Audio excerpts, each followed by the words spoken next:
Hello, my Teaserking family. How is everybody today? Boy, I'm getting red hot now, finally in the bowls. Makes me feel good. I get frustrated when you don't know who the hell is playing and everything. Just a second. Sending to my girls.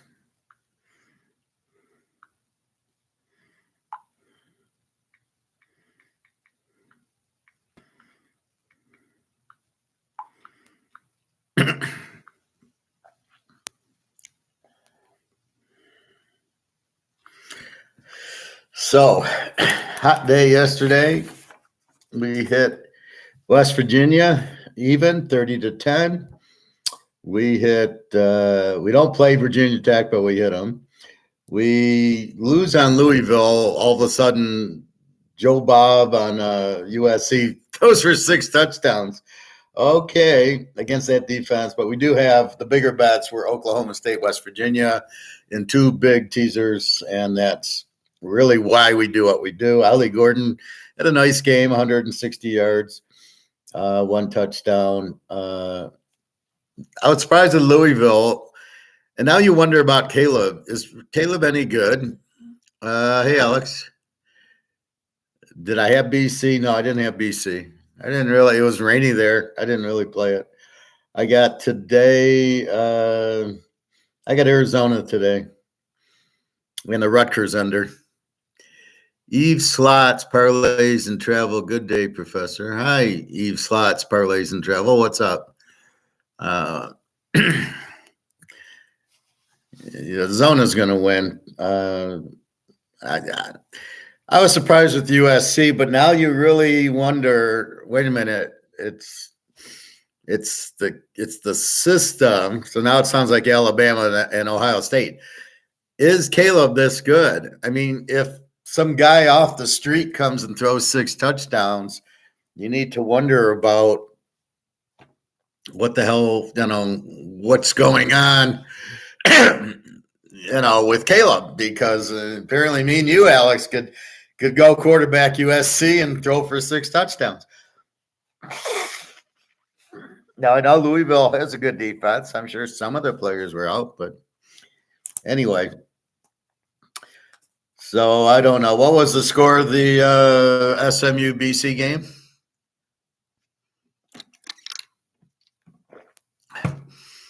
I just saw the beginning of the game when I was on the bike at the club. And that BC quarterback sucks. 23-14. Yeah. I did not like the BC quarterback at all. Yeah. All right. Whatever. Who cares? I mean, BC, it was pouring rain out, so it wasn't a good game anyway. Not sure why they had the game. I'm not sure why BC was in a bowl. So it's totally, I mean, it's getting to the point where why are they having bowls? I mean, the players and the coaches aren't even playing in them. Why should we watch it? Why should we care? So they need a new system pretty badly because this system absolutely sucks. When the players don't respect the games and the coaches leave, are you going to travel? You're in Houston. So let's say, I don't know, whoever you root for Texas, are you going to go to the wherever that game is against Washington? Are you going to travel there? You might, because it's playoff. Let's say A&M, right? You're a Texas guy, so A&M played yesterday against Oak State. The game was in Texas. Did you go to it? Did you care to go to it? I'd go to it to see Ali Gordon, but I wouldn't. A&M, half their players didn't play. And Oak State, I think they did. So I don't know. BC quarterback runs, good runner, had them plus 14. No. No, he's not a good runner. It was raining out. He couldn't throw the ball. But SMU, it was a rainy day. They didn't know how to play him. Didn't go to the game. Well, that's my point. It's a bowl game. Yet you have no interest in going. The players have no interest in playing. I saw that the SMU BC crowd, there was 25 people there, and it's pouring rain. But Even yesterday, the Louisville USC game, I don't think had anybody. But when you start losing the players, I got to question what the hell are they doing? Okay, next year you'll have a 12-team playoff. Well, you pretty much have to do it like the NCAA basketball tournament where you got 64 teams and they're all in the tournament and you get the winner. Because if you keep with this shit, yeah, I'm going to go see Arkansas State, Northern Illinois is going to draw 5 people and nobody really cares. So the luster of going to the Rose Bowl and it's Michigan against USC, Ohio State, USC, and it's a big game. It wasn't for the national title. They played. Damn, that was a great game. USC 72, 73, 74. The Michigan games, they're all gone now. Nobody cares. I don't even know who's at the Rose Bowl. Michigan's in the playoff there, but is there another Rose Bowl game? It's like Penn State and Mississippi, a Rose in the Rose Bowl. They don't know what they're doing. In other words, when you got a product, you've marketed, Saks Fifth Avenue, and then it means something, and it's the gold standard of that, or Mercedes or something. You've got the marketing. Okay, that's what you built. You don't want to lose it. You don't want to switch marketing. So now, what do you have? You've got the Rose Bowl and nobody cares about it, or the Cotton Bowl or the Orange Bowl. I mean, it's all you've marketed it and it's all gone. I don't really get these. You're going to have 2 conferences. You're going to have the Big Ten and the SEC, and everything else will be what's the point, which I don't think is good. I think you want to decentralize, not centralize. Communism in college football. We're going to have one government. I just don't get it. I really don't see it. I don't know. I think it's stupid. I think it's stupid what they're doing, but they better have like a 20-team playoff, because you've got about 40, 50 teams here. What do we got? 2, 4, 6, 8, 10, 12, 14. You got 15. You got 30.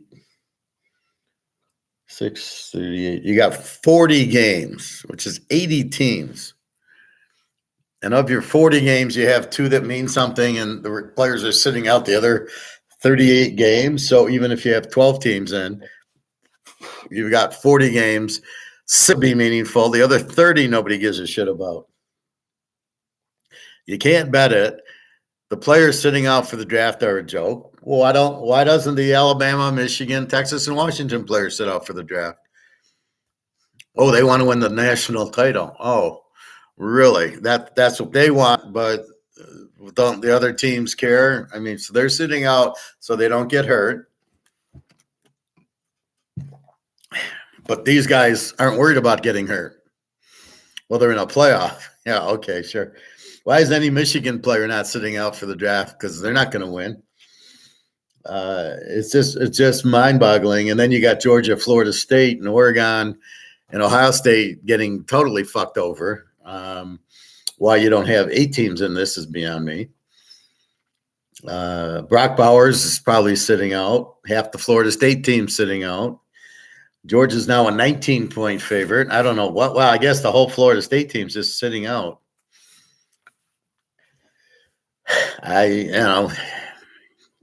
Why? Why does Florida State? Well, Florida State's been screwed. They should be in the playoff, or they should have made the playoff 6 teams this year, or 8 teams. How do you not have Georgia, Oregon, and Florida State and Ohio State in the playoff? So a little soft avocado. So how do you not? Why don't you make it 8 teams this year? You got Oregon playing Liberty. It seems rather strange.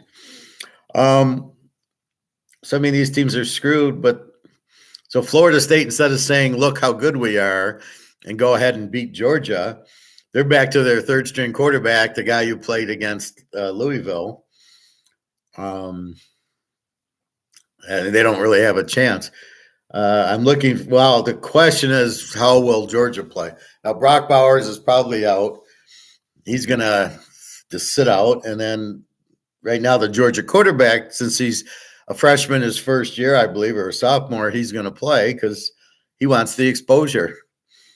And most of these guys should want the exposure. LSU's quarterback should want the exposure. Isn't that the idea? January 1st, you're getting the exposure. Anyway, so big day yesterday, hitting West Virginia and Oak State.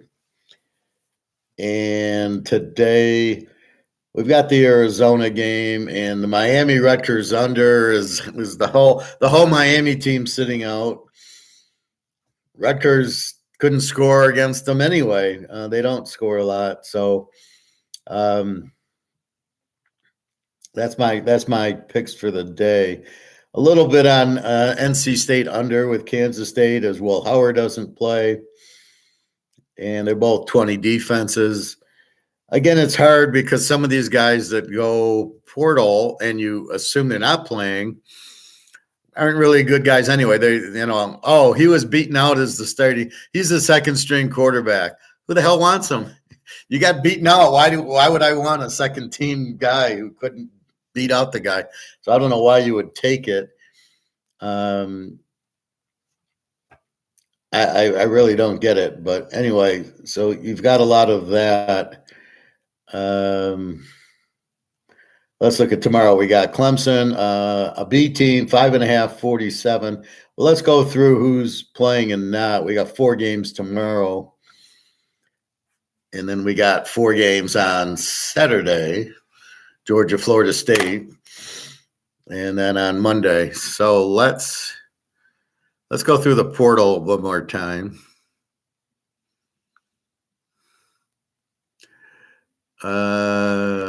Okay, so we can go through the porthole. Okay, Arizona, Oklahoma, and then we'll go down because Miami Rutgers is probably already off, and NC State, Kansas State, Will Howard's not playing. And then Arizona, Oklahoma. Arizona is playing Oklahoma. Gabriel got better things to do, I guess. Arizona, transfer portal, safety who didn't play much in the second half of the year, a linebacker who didn't play much, and an edge who only got 24 snaps. So they got nobody transferring. That's worth it. An opt-out stud left tackle. I don't know what that means. Does that mean he's good? Is that a name? So he's got 787. So why is the left tackle sitting out? That's really stupid. Especially a lineman, they need the exposure, not to sit on the bench. Sophomore will start at left tackle. Okay. NFL prospect, wide receiver Jacob Cowing confirmed he will play in the bowl. So then who cares? Why do you tell us that? We don't care. Or is he on the he's not on. So why would you make that comment? We only care about people not playing. Starting safety missed time to end the season with a leg injury, but did dress for the final. I don't know what that means. Oklahoma, coaching changes. Their offensive coordinator, Jeff Lebby, took the head coaching job at Old Mississippi State. Is that going to matter? Is he a good offensive coordinator? I don't know. Is he a good coach? I don't know. That's a bad move by Mississippi State, I think. I think the Kansas offensive coordinator going to Penn State should help them because Kansas has a wonderful offense, as they showed, putting up, 59 the other day? 49-36 to Vegas.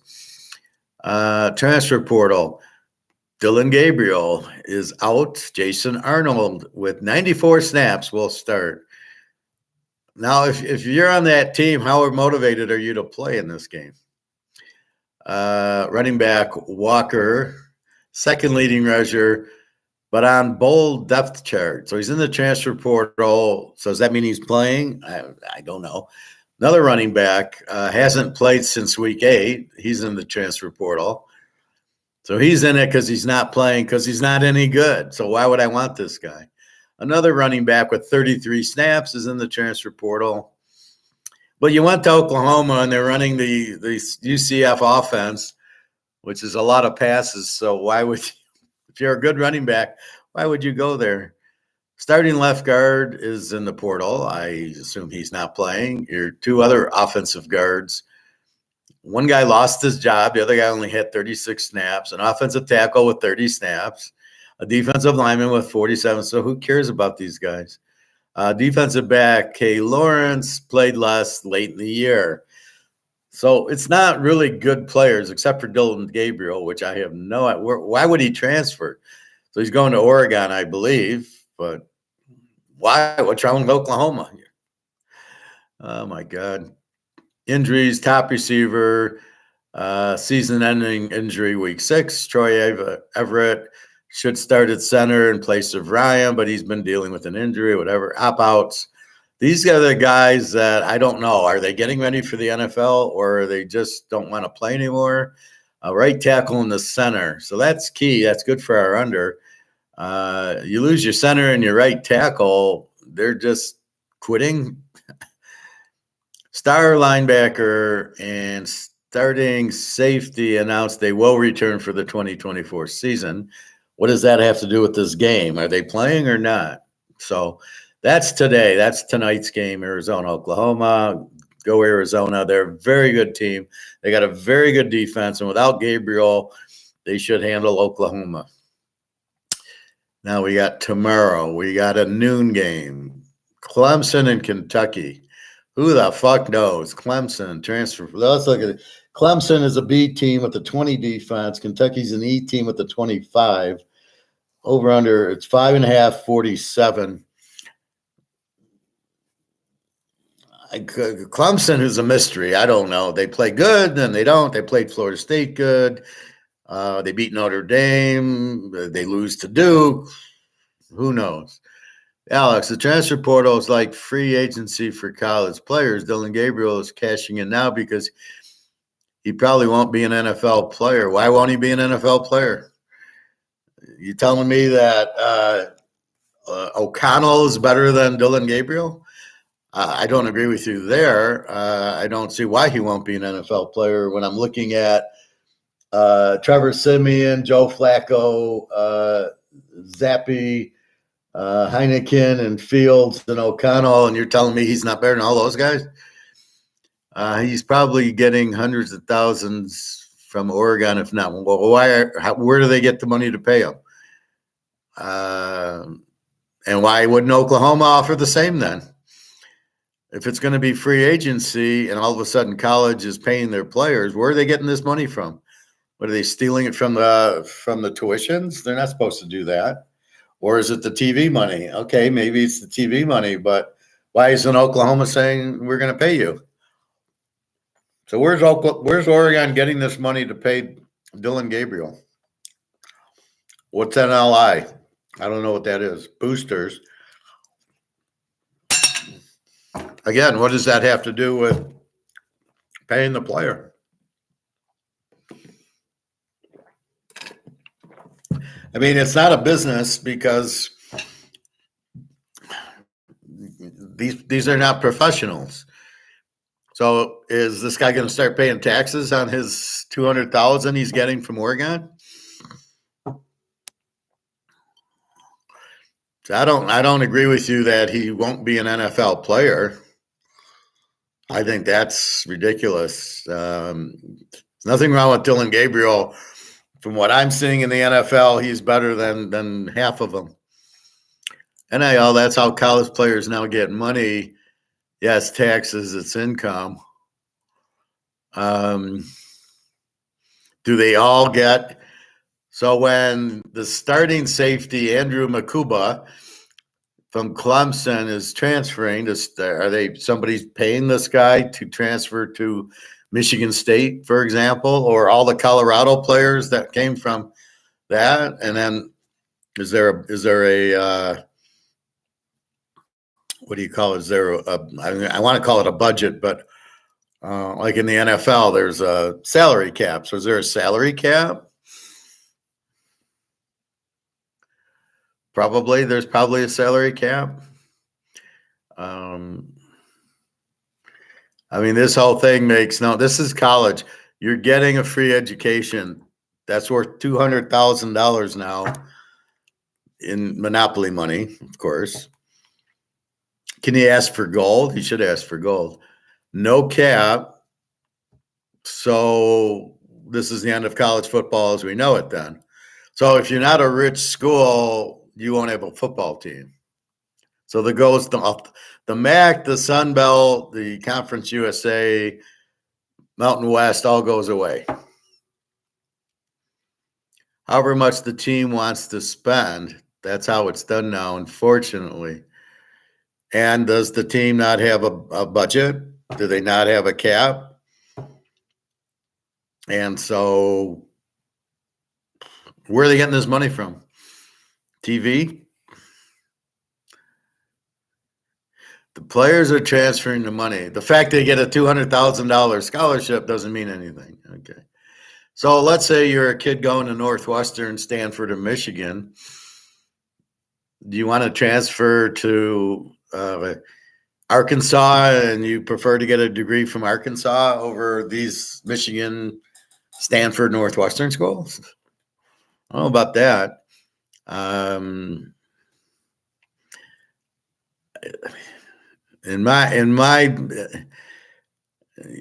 This is not good. Okay, this will end very poorly, especially when the dollar goes to zero. Then I get to laugh because then what are they going to do? Because they won't have dollars anymore to give them. And there ain't that much gold to pay out. I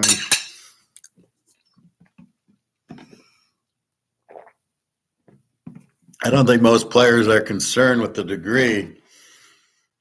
They want the money now. Yeah, but how much are you paying for this safety from Clemson? Starting safety, Andrew Makuba. How much are you going to pay the guy? Why would you pay him anything? I don't care about this guy. I can get a safety anywhere. I don't need this guy. Starting wide receiver, Bo Collins. Did he catch 20 balls? Backup quarterback, Hunter Helms, 31 snaps. How much are you paying for this guy? It really makes no sense. I could get a few guys, but why, if I'm Dylan Gabriel, isn't Oklahoma offering him a counter offer? How much are they paying you? Let me see it in writing. I'll match it. Where's that coming from? Why isn't that there? Well, we have it for now, for a very short time. Look at the Bowls. They're all opting out of it. The Bowls are going to go away. I give the Bowls 2 more years. They won't even have them anymore. Because it's disrespectful. When the players and coaches don't want to play, why would I want to go and travel to Florida to watch Michigan play or to watch, Michigan State or Toledo or any of these colleges? Why would I want to go there? I mean, look at Georgia, Florida State. They're the 5th and 6th teams. They're shut out of the playoffs. It's bullshit. And then nobody gives a fuck about the bowl games. So if you're a Florida State fan, you're surely not going to the game. And if you're a Georgia fan, I doubt you're going to the game. You're pissed you got fucked over and didn't make the playoffs. You're the best team in the country. You would beat half the pro teams. Georgia would have won the NFC. They would have beat Detroit. They would have won the Detroit division, the New Orleans division, and the Jacksonville division. So I don't really get that. A bunch of Clemson players I never heard of. They're transferring. I don't know if that means they play or not. Opt-outs, cornerback, a linebacker, and a DL.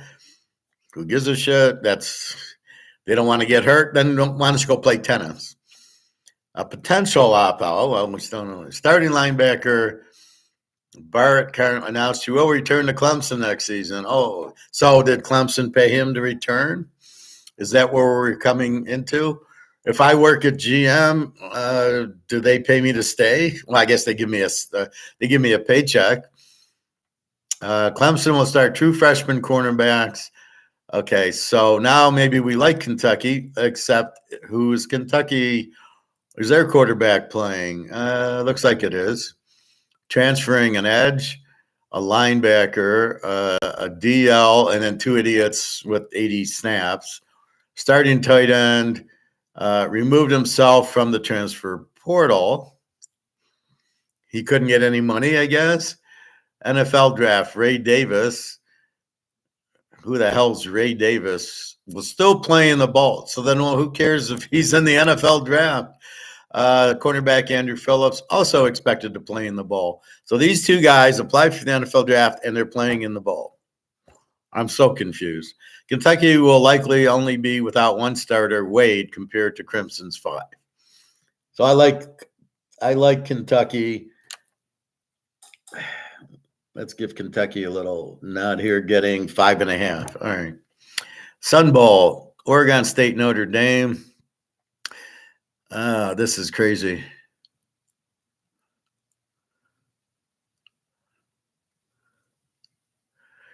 Well, I don't think they pay them that much. I don't know where they're getting the money from. Well, they're going to have to sign contracts because that's why they sign them in the NFL. I thought they would sign the letter of intent. So if I'm going to Michigan, I have to sign a letter of intent that I'm going for 4 years to play for Michigan. And they have to sign that, yes, we want you for 4 years. That's the contract. That's a binding contract. How they're getting away from that, I don't understand. Paid with a paycheck from the university like an employee. Who has plenty of money? You think these colleges have a lot of money? I don't know. College football, but not. You think Tulane's got a lot of money, or Arkansas State, Texas Tech? You think these guys have a lot of money? The money goes to Alabama and Georgia and LSU and Michigan and Ohio State. I don't think it gets down to Kentucky and Louisville and Cincinnati and Arkansas State. I don't think they get the money. It's the TV contracts that are giving revenue into that, but then they're paying for all the other sports, as well as other things that go on at the college. If the college has all this money, why are they charging the students $100,000 a year to come there?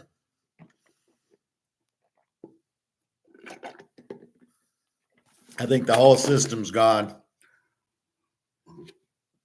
If I had kids now, they would not be going to college. I guarantee you that.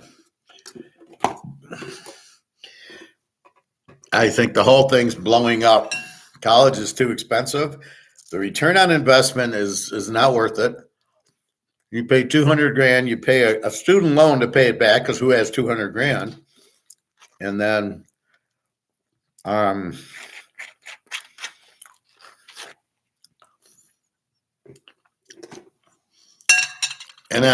how many years do you got to work? Now you're in the middle of a depression. How many years do you got to work to pay this back? You ain't buying a house. You're not getting married. Maybe you can buy a used car. I don't see how this system's blown up. This system's gone. I mean, if you think it goes down to the college and the kids, it doesn't. College football, it's staying with the executives like everything is just like the government. When we give money to the Ukraine, we give them $500 billion. It don't go to the people.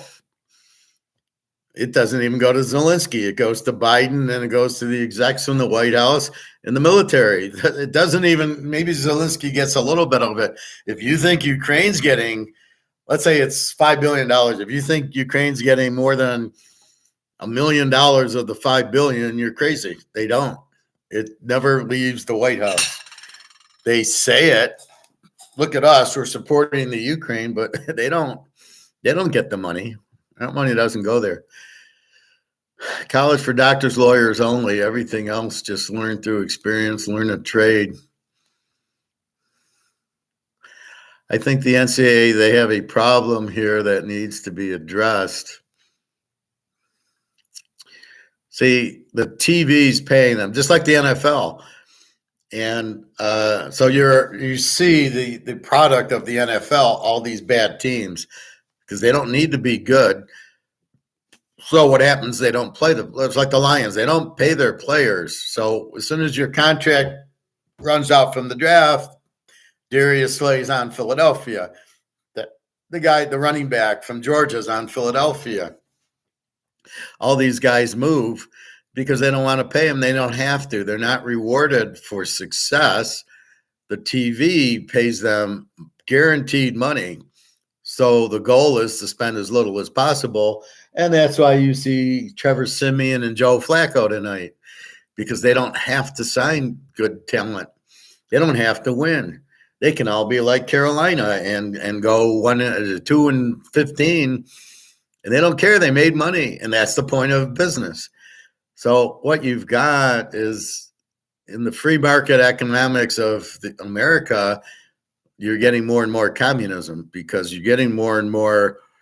You don't have to be successful to succeed. You're getting this money anyway. College is the same way.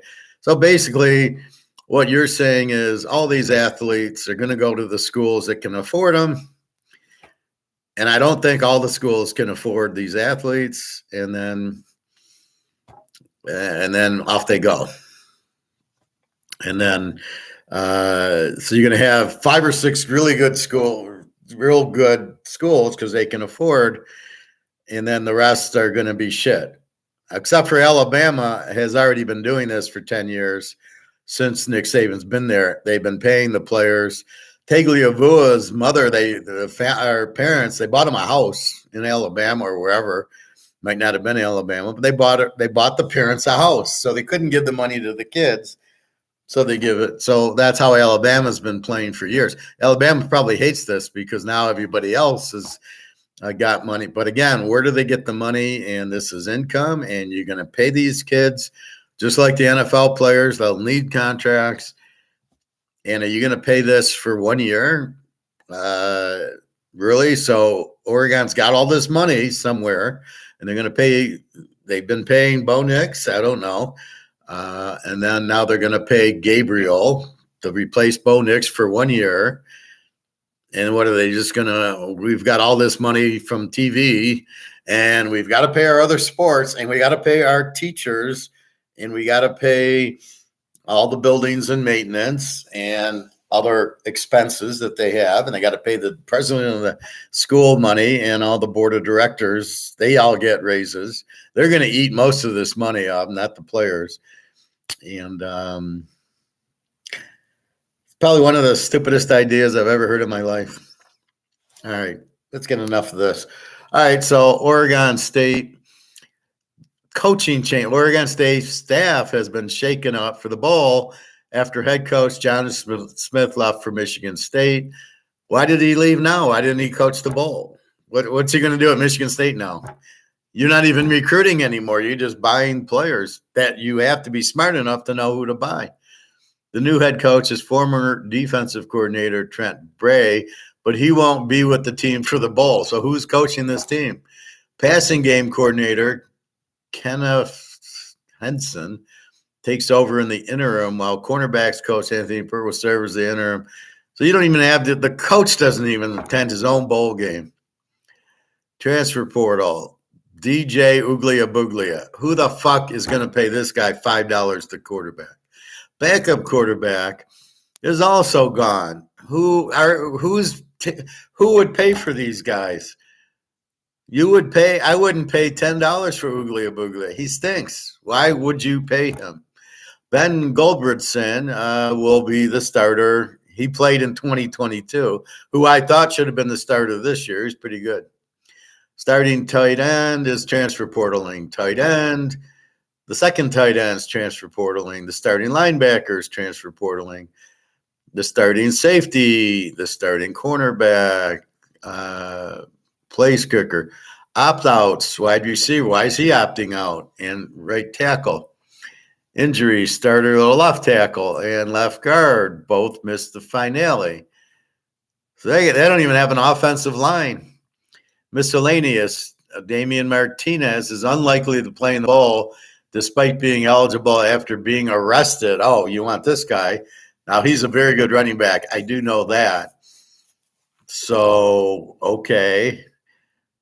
So, you think there's a buyer for all these quarterbacks? Notre Dame, coaching changes. Offensive coordinator who sucks. He had Hartman, and he barely got 20 touchdowns. Will take the head coaching job at Troy. I'm betting against Troy very heavily next year. If this idiot who showed, why would you make him your head coach? What did he show you? You have Hartman and you can barely score, and you want me to sign the offensive coordinator responsible. That's like getting the big fat guy from the New England when he went to Notre Dame, and then he went to Kansas, and he turned the program into shit because it was Tom Brady all along. Transfer portal, starting center, wide receiver. He's out. Tobias Merriweather. He's out. Starting wide receiver. He's out. New starting tight end. You're the new starting tight end, and you're going. Braylon James. Well, who cares? Defensive end going. Safety's going. Opt-outs. Hartman. Why is Hartman going? Where's he? He's getting ready for the NFL, or why doesn't he go to Oregon? Why didn't they have a bidding war between Hartman and Gabriel? Or why doesn't Hartman go to Oklahoma now? Starting running back, Estamine, he's out. Right tackle is out. Left tackle is out. Cornerback is out. Both starting quarterbacks are out. The starting linebacker, another defensive back. Bronco Nagurski's not playing. I thought he was gone for a while. The award winner, Xavier Watts, confirmed he will play in the Sun Bowl, while defensive tackle Howard Cross announced he'll return for another season. Freshman who 0 snaps has been taking reps as a starting level. They'll get guys out of the crowd. We need an offensive line. Come here. Injury, starting right guard went down in week 10 with the season, so he's gone. Oh my God. Starting tight end was lost for the year, week 9. Notre Dame will be without 11 of its top 12 offensive players in terms of snap counts. This is fucking ridiculous. Head coach Mark Fashim said wide receivers Thomas, KK, whatever, and Neil Cozy are trending in the right direction. Jordan. So the whole offense of Notre Dame isn't playing. What is this? This is good for whom? Is Bo Nix playing? We'll get there. He was as of yesterday. We don't know how long, but the coach said he's playing. They're 17-point favorites, at least they were.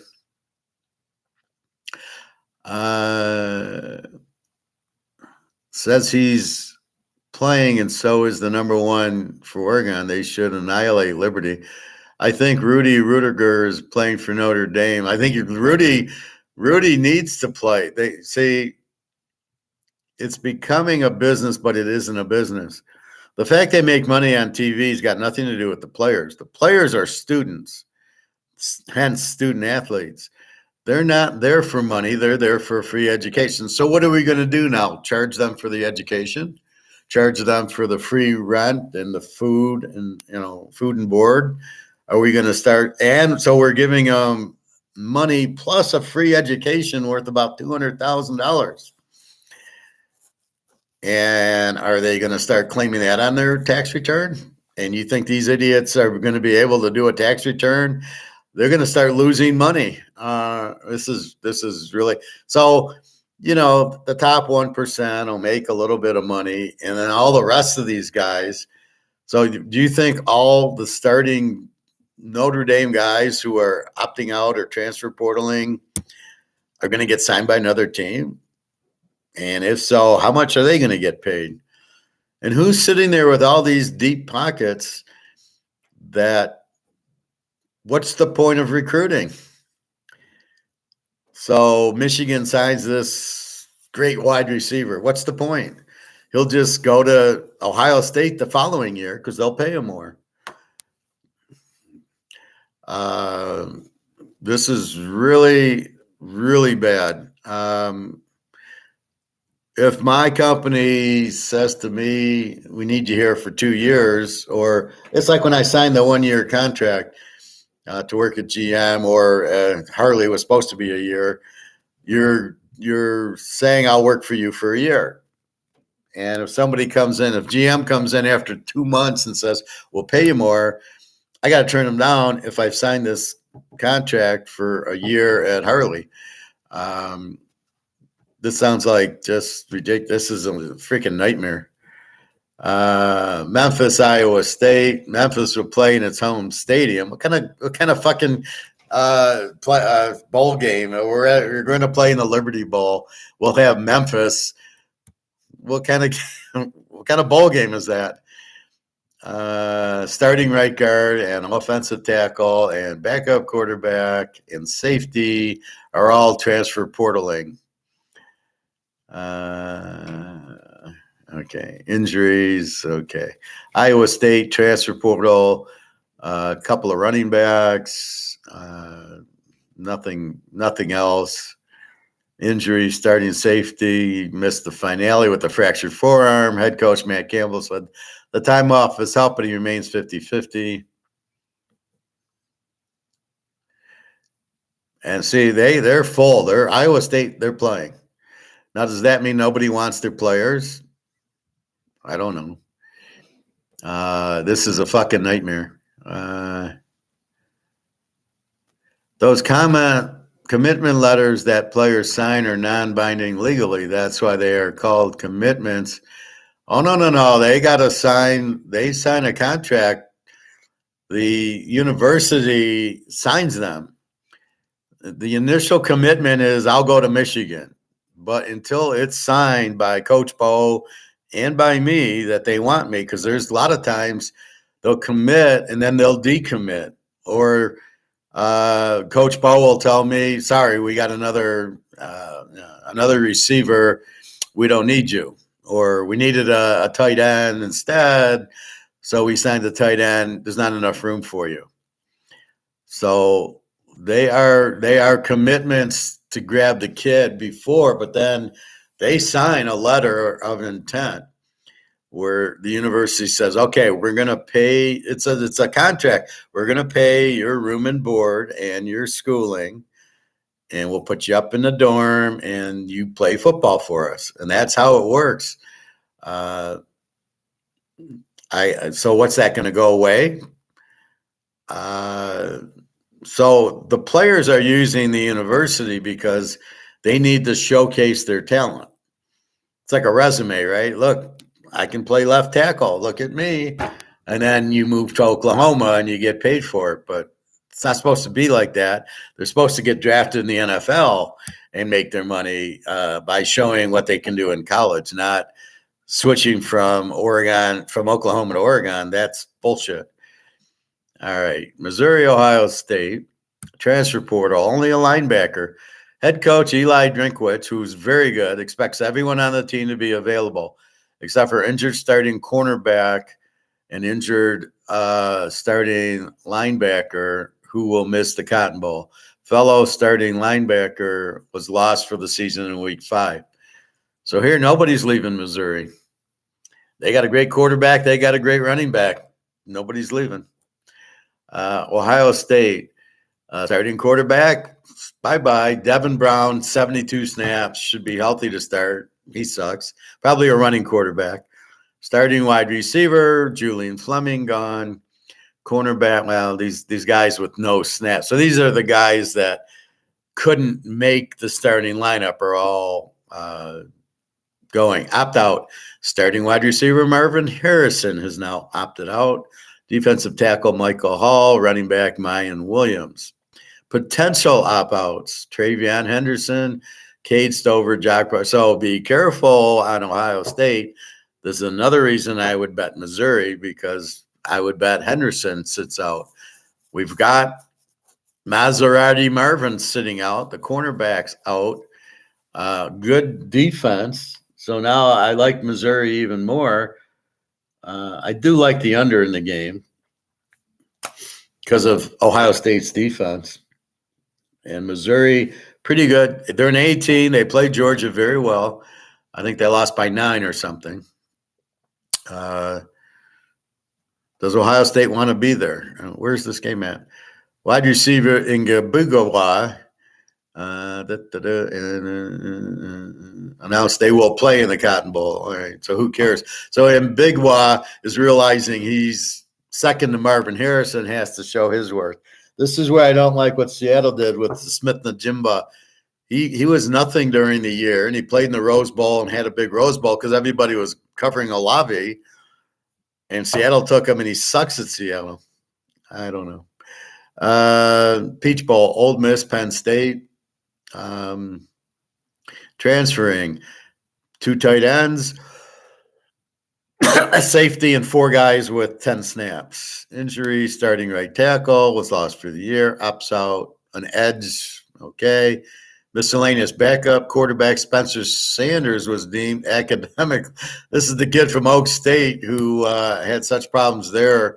Switches to Mississippi. They don't play him, and now he's deemed academically ineligible. I love it. What a loser this Spencer Sanders is. Penn State coaching changes. Penn State will keep co-offensive coordinators running the show for the bowl. Despite hiring Andy from Kansas, defensive coordinator Manny Diaz took the Duke head coaching job. That's a mess, isn't it? Duke's guy went to Texas A&M. Look for them. They'll be pretty good with him.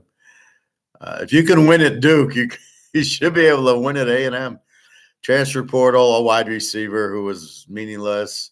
Injuries, a wide receiver who was a little bit. Opt-outs, defensive end, and a cornerback. So this is who? This is Penn State.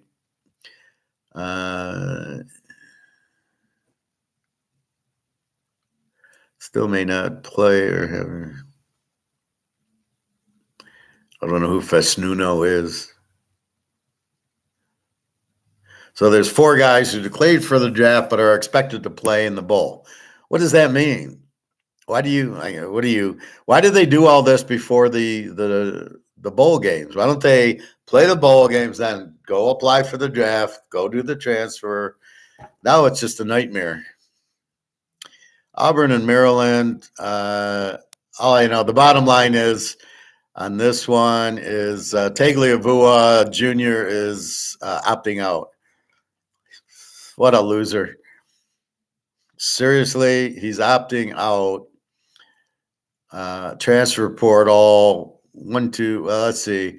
1, 2, 3. A starting linebacker, a starting tight end, a running back, a cornerback, and a bunch of guys with nothing. And then you're starting Tagliavua and still the cornerback are opting out.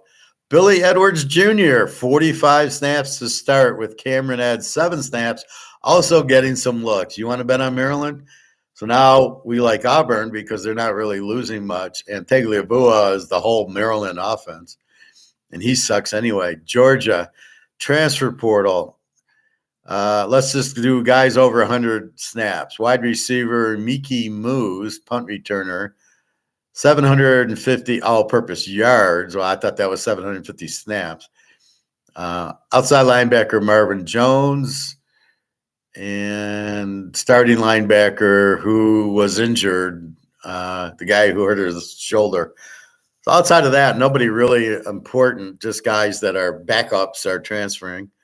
Brock Bowers is opting out. Why the fuck are you opting out, Brock Bowers?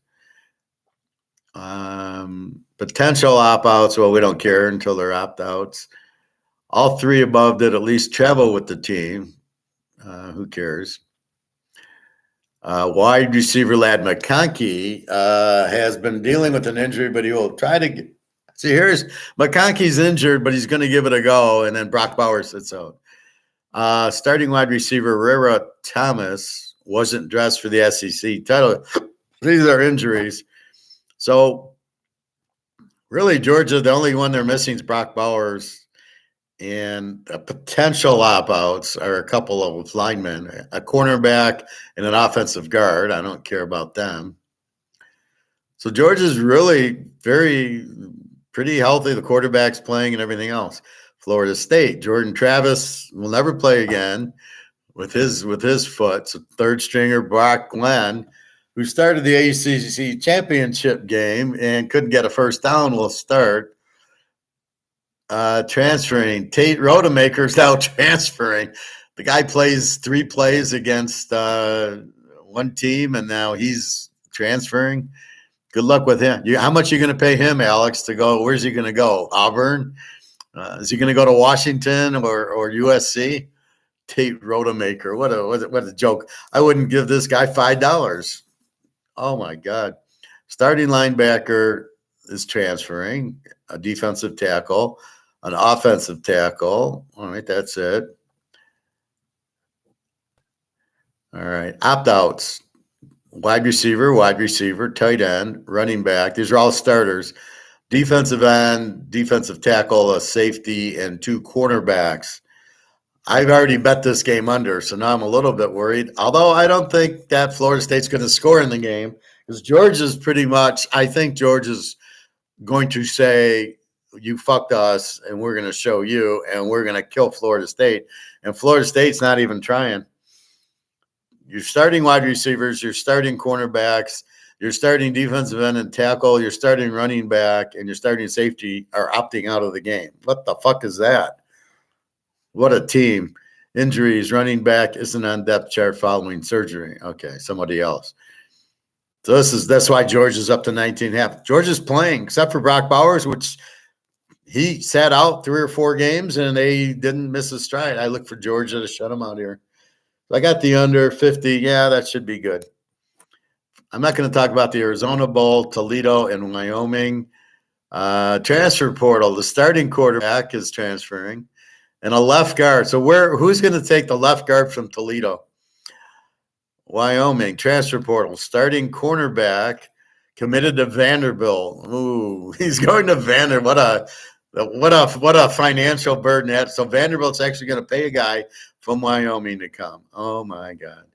Wisconsin, LSU, Braylon Allen, the starting running back, the starting center, and the starting quarterback are all opting out. How nice of them.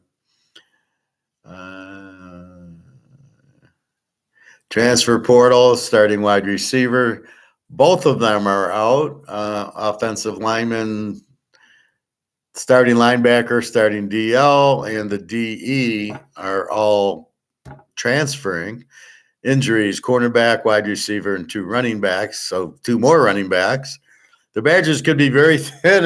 They're going to be very thin at positions. So they're basically a whole team sitting out. Their whole team's injured anyway. When I go through the injuries on Wisconsin, there's like 25 players I read. LSU, transfer portal. Starting cornerback, Sage Ryan's the only guy that really makes any sense. Opting out, Jalen Daniel. I don't know why. Grant Neusmeyer will start at quarterback. Is he going to be like the USC guy? This is what you have no idea. Potential opt-outs are the wide receivers, but they're not yet. Brian Kelly stated both should play in the bowl game, but Neighbors did recently miss a practice. So the wide receivers are playing. I wonder how much they're paying them to play in the game. Injuries, defensive tackle will play in the bowl. Hasn't played, he's been injured. Starting cornerback hasn't played since week 8. Linebacker returned from injury in the final. Okay. LSU's fine. They should kill Wisconsin. They are, what are they? Well, 9.5, 55. Without, they'd kill them. If Daniels would play, they'd win 65-0. Iowa, Tennessee, I'm just going to talk. Iowa, who cares? McNamara's been injured, we know. Transfer portal, starting defensive end, safety, cornerback. How many cornerbacks do they got? They got 4 cornerbacks are transferring. Are any of them any good? And a safety and a defense. So they got some safety. Joe Milton is opting out. Where's he going to go? Joe Milton sucks. Where he got cut by Michigan. He's the third stringer, goes to Tennessee, plays a little last year when Hooker gets hurt, plays this year. He's not very good. Starting running back and backup running back are opting out. Freshman quarterback Nico, 52 snaps will start under center. I paid a huge underbet on this game because Iowa has no offense, and now Tennessee's their whole offense is not playing. What the fuck is that? Oregon. Let's see. Transfer portal, a safety and a cornerback. And I don't think they're starters. Opting out. A wide receiver, starting wide receiver, starting center, and a cornerback. But Dan Lanning said Bo Nix and Bucky Irvin will play in the bowl game. Does that mean they're going to play the first quarter, the half? Are they playing the whole game? Very interesting. So that's very curious. Then we get to the only real games, Alabama, Michigan, transfer portal, nobody, injuries, Kool-Aid McKinstry. I love that's the cornerback. Left the ACC title with a minor concussion, but so he's playing. Michigan, nobody transfers out of Michigan. They must pay really well. Starting right guard got hurt in the was it the Ohio State game, I think? He broke his leg. I think it was Ohio State. And so he's out. And a cornerback will play. And a junior starting linebacker is expected to play despite being seen with cast on both his hands. So this guy's got cast on his hands. He's going to play because it's a playoff game. And you get all these other guys sitting out. Unbelievable. And then Texas, Washington. Transferring the backup quarterback because he's crying because the other guy's better. Casey Kane, and so nobody big's transferring. Injuries. Starting running back Brooks was lost for the season. That's huge. Starting wide receiver, punt returner Worthy was seen on crutches after boot in the Big 12 game. Starting cornerback didn't play in the Big 12. You can't afford to not have your starting cornerback against Penix. Special teams ace cornerback also missed the Big 12 game with an undisclosed injury, but has returned to practice. For what it's worth, head coach Steve Sarkisian says he feels very confident about Worthy and Watts. So then why the hell do you put them up there? We'll be ready. So why are they on the injury list? So really the key injuries, this Jonathan Brooks, starting running backs out because they had a good running attack. Washington, safety transferring, hasn't played since week 11, and the backup quarterback, okay, he's crying, he's not the starter. Asia Turner, the safety, is returned from injury for the Pac-12 title, so he will be playing, and that's it. So Georgia looks super strong against Florida State. Let's go to the lines.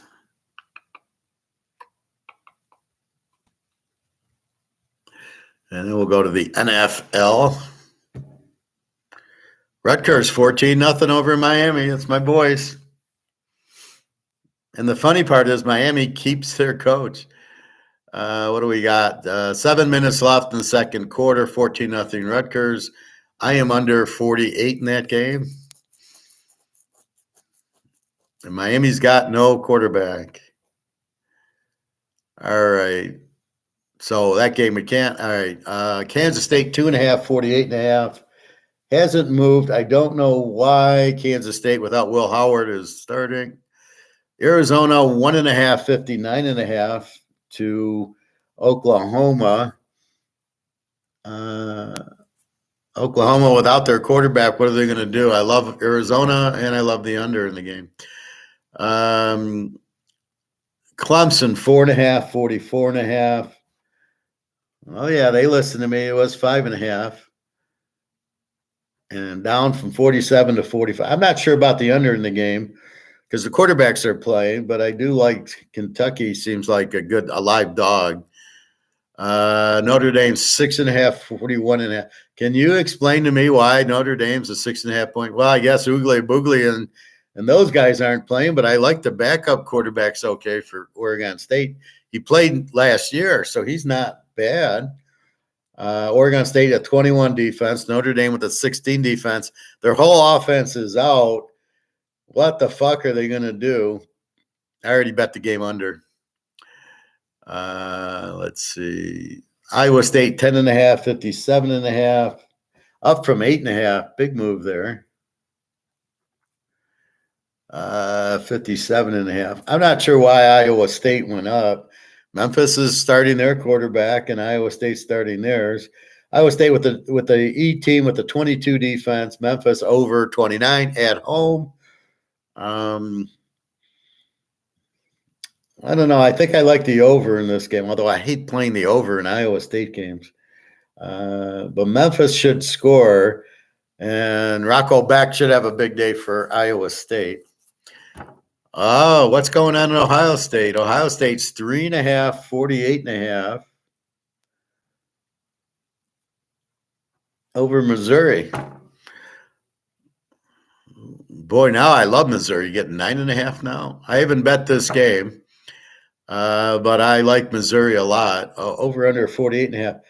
Now we know Ohio State, their quarterback's out.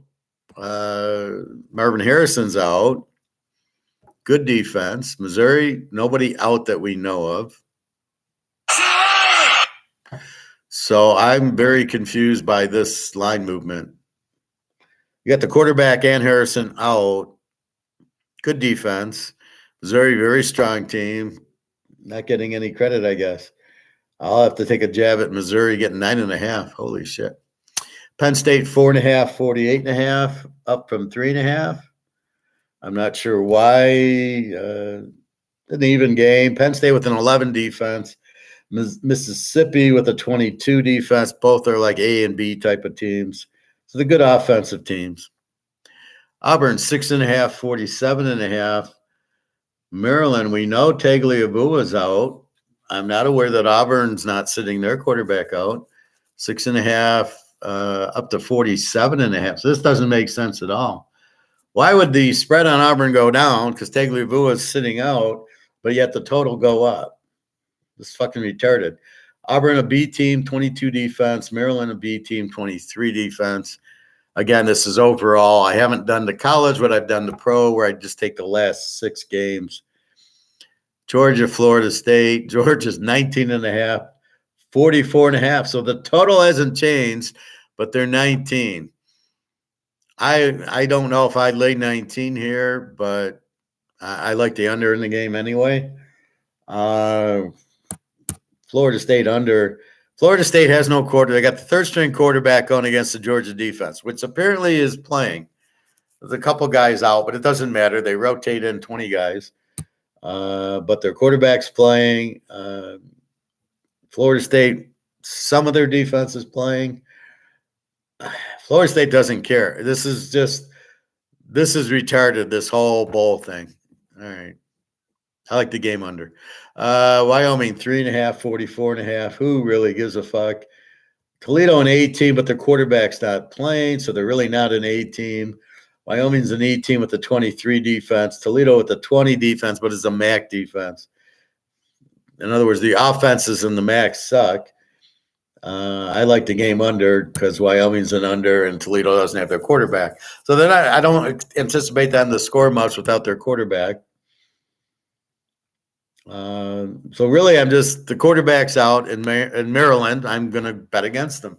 Or you go under. You have 2 choices there. All right. Wisconsin, LSU. LSU 9.5, 55.5.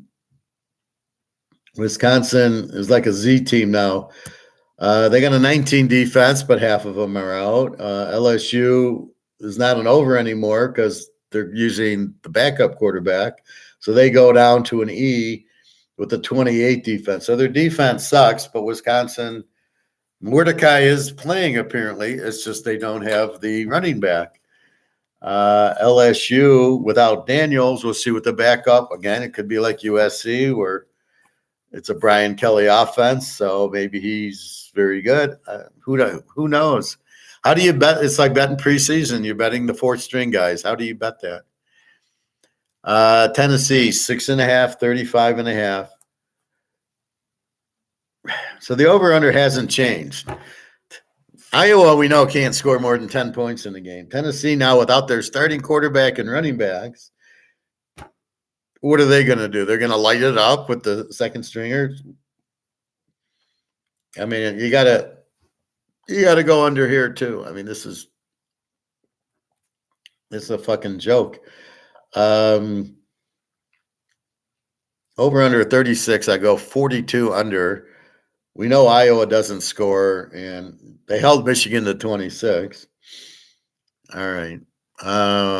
Oregon, 16.5, 66. Again, Bo Nix and the running back are playing, we believe. I don't like the over in this game at all. Liberty's got a very good quarterback, but as Alex pointed out, they're going up in class. And Oregon's got a very strong defense if they try. They have a 17 defense, Liberty a 23. Oregon should score, but I'm worried about the Colorado game where they beat them 44-6. And they held Washington to 30 points twice, even though they lost. So this is a very confusing game because I don't think you bet Oregon over. I bet them under in the game against Washington in the playoff game, and I won with it. It was under 72, and they got into the 60s, but that was real late. I don't know. I mean, does Bo Nix play the whole game? I doubt it. Salters probably will. This spread's high, I think. I don't know. Because I don't know what's going to happen. It's very difficult because they don't give a shit. So if they don't give a shit, what are they going to do? Will they play big and shut down Liberty like the Colorado game, or will they not? So this is very, very confusing for me. Liberty is explosive, but I wouldn't play it over against – so is Colorado, but I wouldn't play it over against Oregon. Lesson learned. All right. Michigan still 1.5, 44.5. Your free play. Go Bama. Ella fucking Bama. Take the 1.5. Take 7.5. They don't need the points. And then Texas, Washington. Texas 4.5, 62.5. So this is that's where it was 64 down to 62.5. 4.5. I like the game over. You've got two strong offenses. You got Texas with the 17 defense, except for when they play Oklahoma. Then they gave up 30-some points there. And Washington with the 24. So Texas should score 40. Washington beat Oregon twice. Why does nobody fucking understand that? You beat Oregon, who is the best. There's Georgia 1, Oregon 2, and that's how it still is. And Washington beat them twice. They had trouble with Washington State, Oregon State, and a handful of others, USC, but they beat Oregon twice. Oregon's the better team.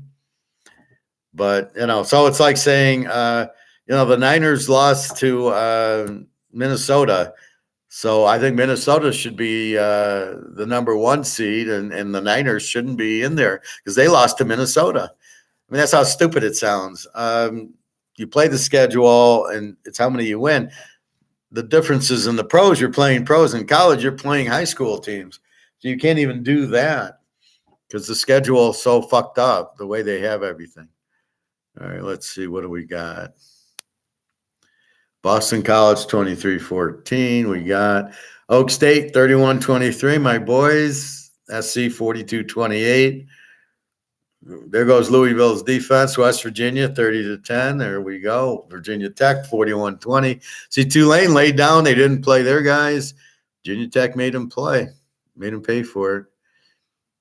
And what do we got? Rutgers 14-0.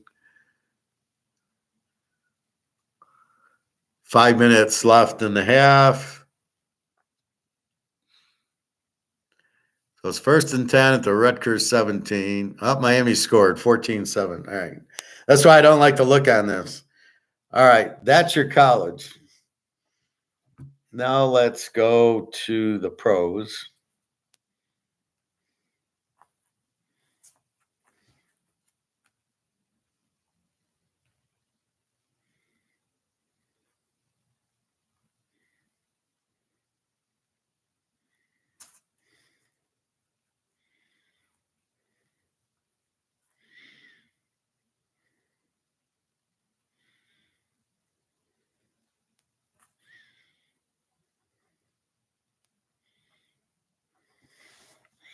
All right, let's go to the pros.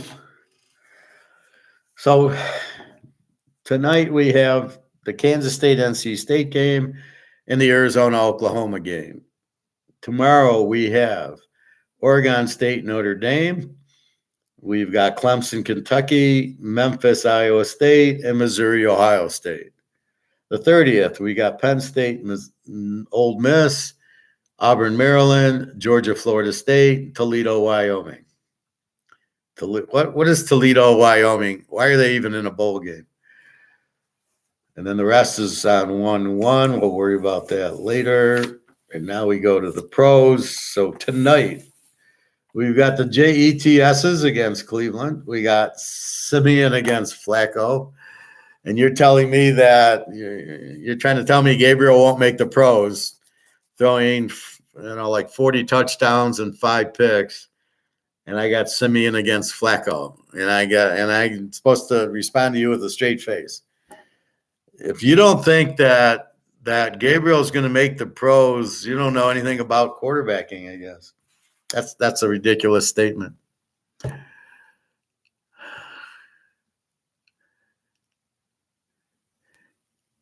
Well, okay. It is an agreement. It's a contract. You're going to Michigan. Okay, you go for a year. So that's the apprenticeship. You go for a year. And then what's happening is if you get beat out, which you're going to because you're a freshman most of the time, then you're going to cry and go to the next thing. So I don't know how these guys coach. I don't know how these universities keep track of it. I think this whole bowl thing is a nightmare. I think if you want to have why do you have Toledo, Wyoming in the bowl game? It's not a playoff game. It's meaningless. The players don't even care. Why is Auburn, Maryland in a bowl game? Why is Liberty playing Oregon? Why is Iowa, Tennessee in a bowl game? These are 4th, 5th place teams. Why are they in a bowl game? Okay, I get the Ohio State, Missouri, but if they don't want to try, if Marvin Harrison and the quarterback aren't playing, they don't give a fuck. Why are there bowl games? So this whole bowl structure is gone. This whole transfer portal thing is the stupidest thing I've ever seen. What do you got to pay players for? You're giving them a free education. These are college students. So why aren't we paying the tennis players and the basketball players? So that's next, right? We're going to get the basketball players to start doing this thing. And then how about the golfers? There's a bowling team. There's volleyball. Women's volleyball is big. Girls fast pitch softball. Are they going to start changing teams? Is it only football? They're not making money. The bowling team and the golf team and the volleyball team and the water polo team are not making money. So what is college? Is it sports? Is it the kid goes to college to play football? It's not a job. You're an amateur. You're not going to be there's not professional football in college.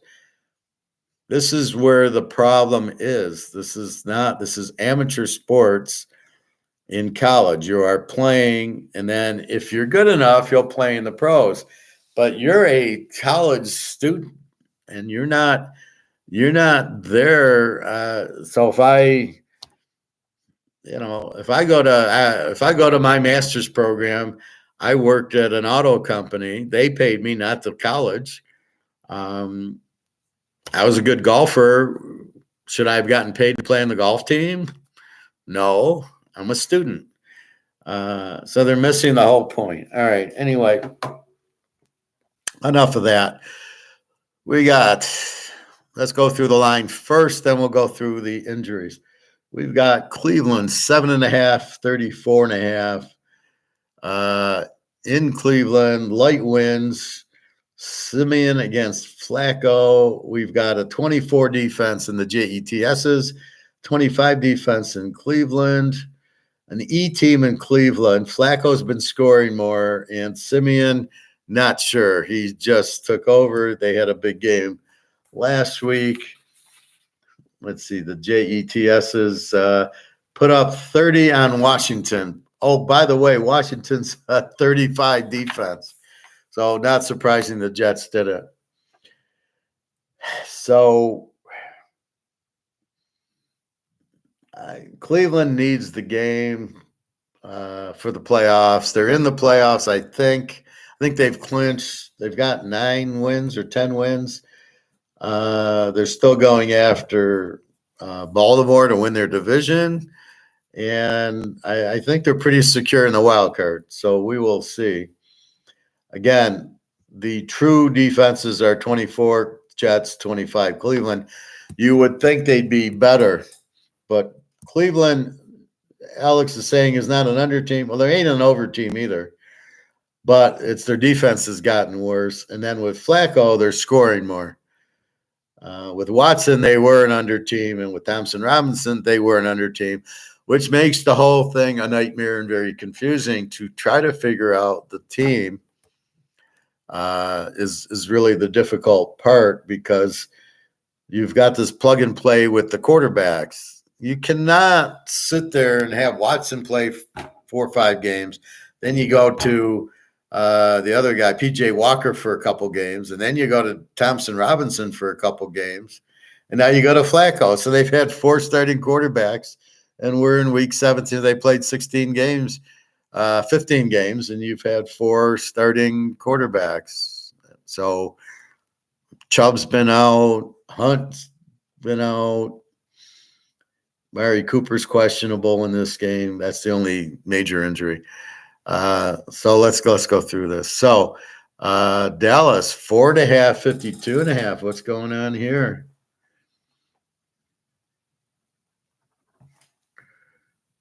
I haven't bet this one yet.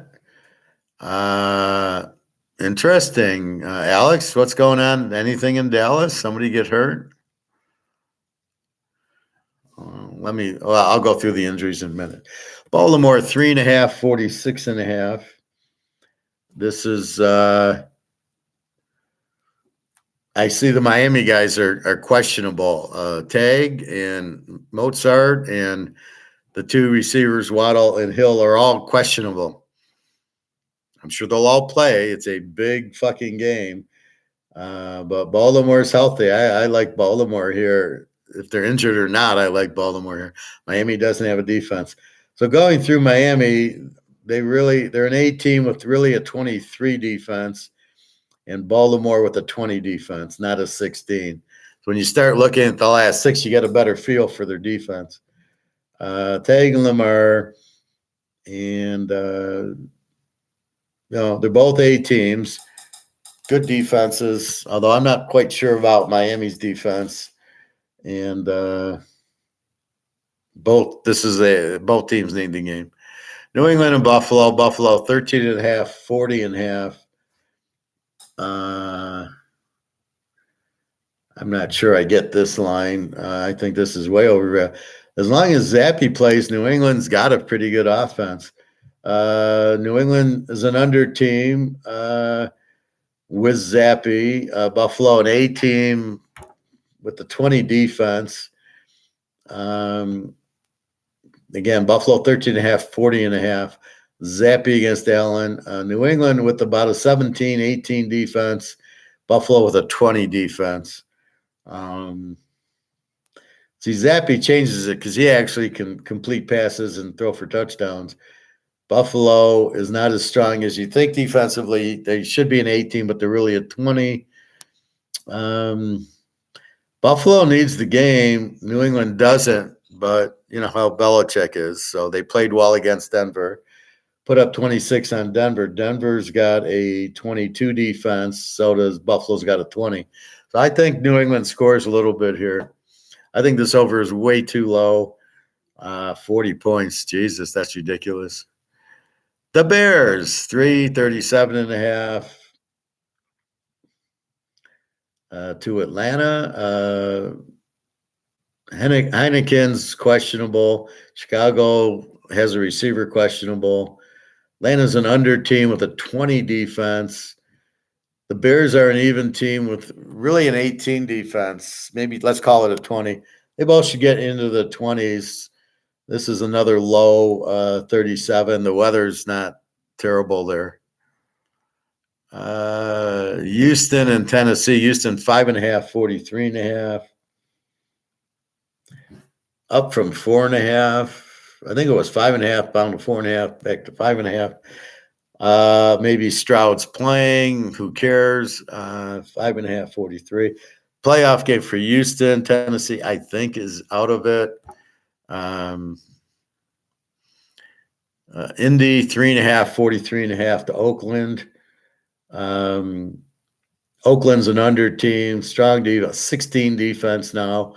Indy is an E team with a 22 defense. So their defense is much better, as is Oakland's. O'Connell against Minshew. Jacksonville, Carolina. Jacksonville, 6.5, 37.5. We're waiting on Lawrence. He's questionable with the shoulder and the ankle, the concussion. He's getting beaten up because he's too stupid to slide. He thinks he's just going to run. Jacksonville with a 25 defense, Carolina 23. Carolina's a Z team, and Jacksonville's an E team. Again, the 25 defense. Carolina, 25, 24 defense. With Lawrence, they're laying 6. They should win. They have to win.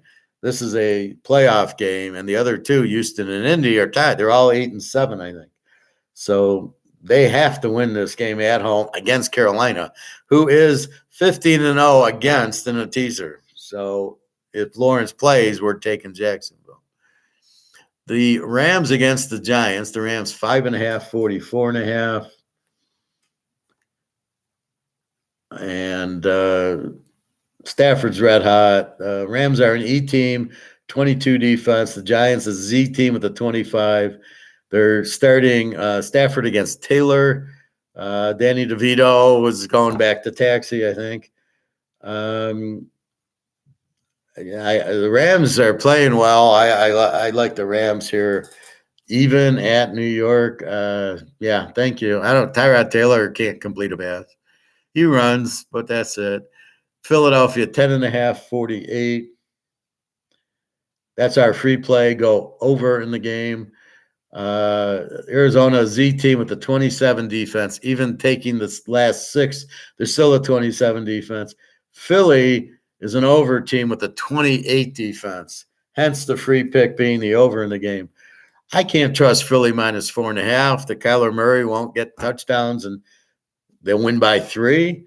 But I can tell you there's going to be a lot of points because I don't have a defense on the field.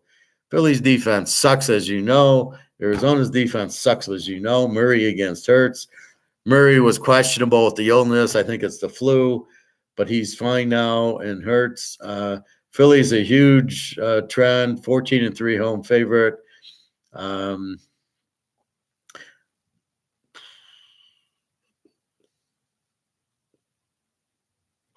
Let's see. Play against Arizona as a road dog, 7-1. Overall, play against Arizona, 13-2. So Philly will win the game, but we got 48. We go to 42. Philly's going to get 40 by themselves, I think.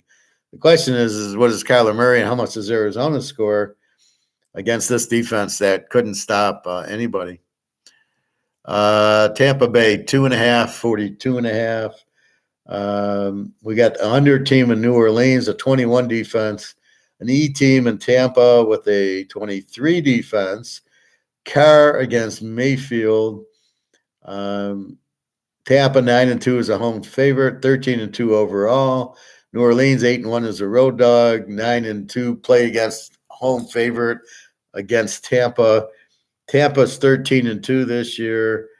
New Orleans 12-3 against. So this should be Tampa. You're getting 2.5. You get 3.5. The playoff game, they need it to win the division. Both teams, 21 defense and 20. I think this will be a very close game. I don't know. Tampa might win at the end, but it should be 24-21 type of game. I think you can take Tampa as a live dog, but I think Tampa in 3.5 is good also. San Francisco and Washington. Frisco 12.5 and 49.5. Frisco, we know, is the best team. They're an A team with a 20 defense. Washington's a Z team with a 35 fucking defense. It's a big number for the Niners, 12.5. Purdy against Brissett. Let's make it more complex. So we're not going to play Thurston Howell III anymore. We're going to play Brissett, who looked pretty good at the end last week. He's been decent as a backup. He's nothing more than a backup player. I think this is another over game because I think the Niners put up 40, and then with Brissett, I think they can score a little bit. Not a lot on Frisco. The 20 defense, I think they can get 14, 40 for the Niners. I think that's about where it is. Play against Washington, 14-1 overall. So every game this year, if you bet against them, you're 14-1. Every game against Carolina, you're 15-0. That's why I like Jacksonville. That's why I like Frisco. Plus, I like the 35 defense. You give up 35 a game, what the fuck? You're like USC. So I hope Brissett can score a little for us, which they should. I mean, these defenses are okay. I think Baltimore is the one that really bothers me. Like if I bet against them, I be careful. Although I did have the over in the Niner Baltimore game, but I had Purdy and I had whatchamacallit.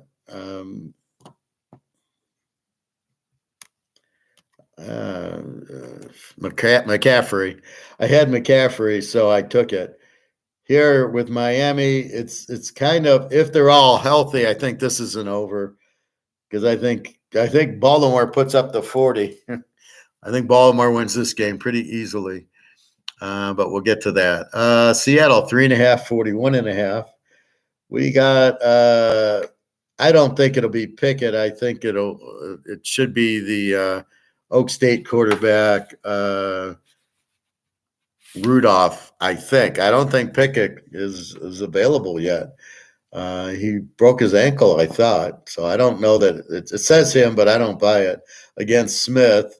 Pitt is an 18 defense. Seattle is a 28 defense, hence their problem. So they're really a W team. They're not scoring, and they give up 28. And Pitt is an under team who doesn't score and gives up 18. So they're probably, we're going to play defense, and Seattle can't stop the win with the 28 defense. That's what I love about this last six. Seattle's a 24 defense overall, but when you look at the last six and you see they're a 28 defense, you go, oh, now that's a huge difference. And Pitt stayed the same. They went 19-18. So play against home favorite, 9-1. So Seattle's a terrible home favorite. Play against Seattle, it's 13-2. So this is a Pitt trend, but we need a quarterback, and it's a playoff game. They both need it. We'll get into that in a minute. KC 743.5. Against Cincinnati, we got Browning against Mahomes. We got Cincy's an E team with the 25 defense. KC's an under team with the 21 defense. I think KC wins this game with this 25 defense of Cincy, and there's no Burrow. Browning looked normal last week where he got three balls picked. KC with a excellent defense. I think KC's a little pissed. They'll play a better game. I think KC -1. They're not that bad. As long as you got Mahomes and Kelsey, they're frustrated. But here comes Browning and this 25 defense. So I see KC there. Denver, San Diego. What the fuck's going on here? Denver 3.5, 36.5. The line doesn't even move when Russell Wilson's out. Now, why is Russell Wilson out? As far as I know, he's a pretty good fucking quarterback. Denver 3.5, 37. They're both E teams. They both have 22 defenses. Stick against Stidham. Play against Road Dog 7-0. So play against San Diego. It used to be the great Road Dog. Now they're a play against. This is why I do the stats. The stats tell me what's going on, and it's very unemotional and independent. I don't know. I mean, how do I bet Stidham? So then do I go under?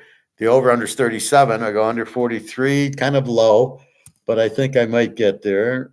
Stick didn't look terrible against Buffalo. So I don't know. This is I don't know what I got. And the last but not least, Minnesota 1.5, 44.5.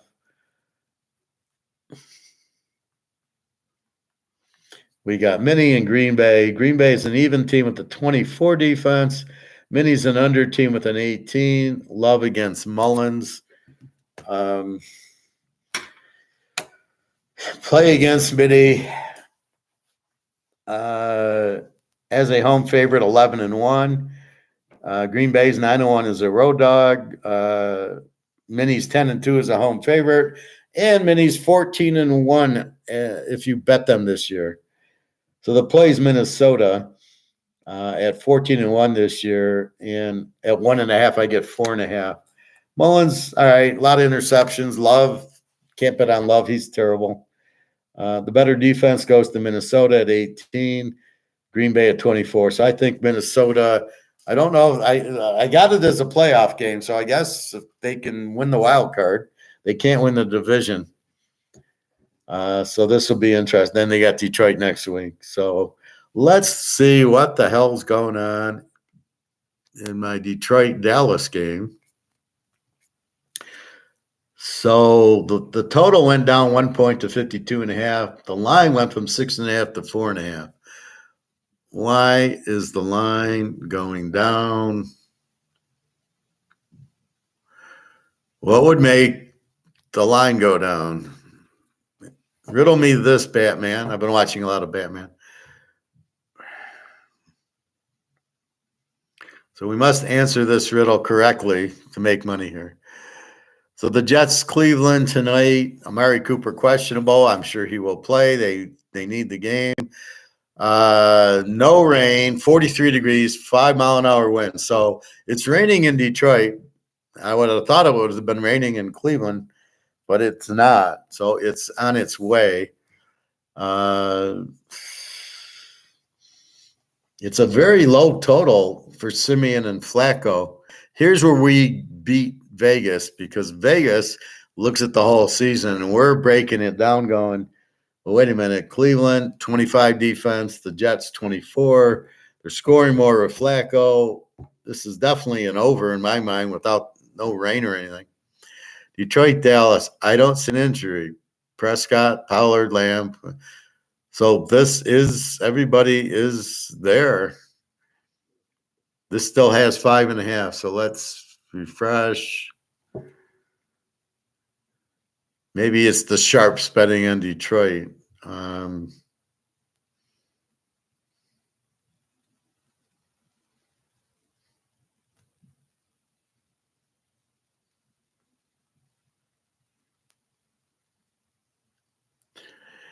Okay, I don't see an injury on Detroit, Dallas. So let's go to our other injury spot. So this is how you become very analytical and very stoic. You see the line move. So your question is, who the fuck's betting Detroit here? Why is the line dropping? So let's see if we can get an answer.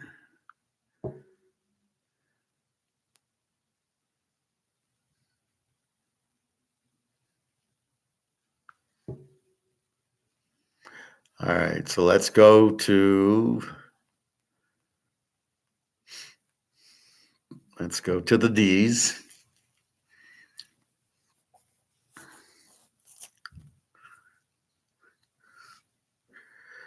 Let's look at Cleveland as we're getting there. Kareem Hunt is probable tonight. Murray Cooper questionable with the heel. He'll play, I'm sure.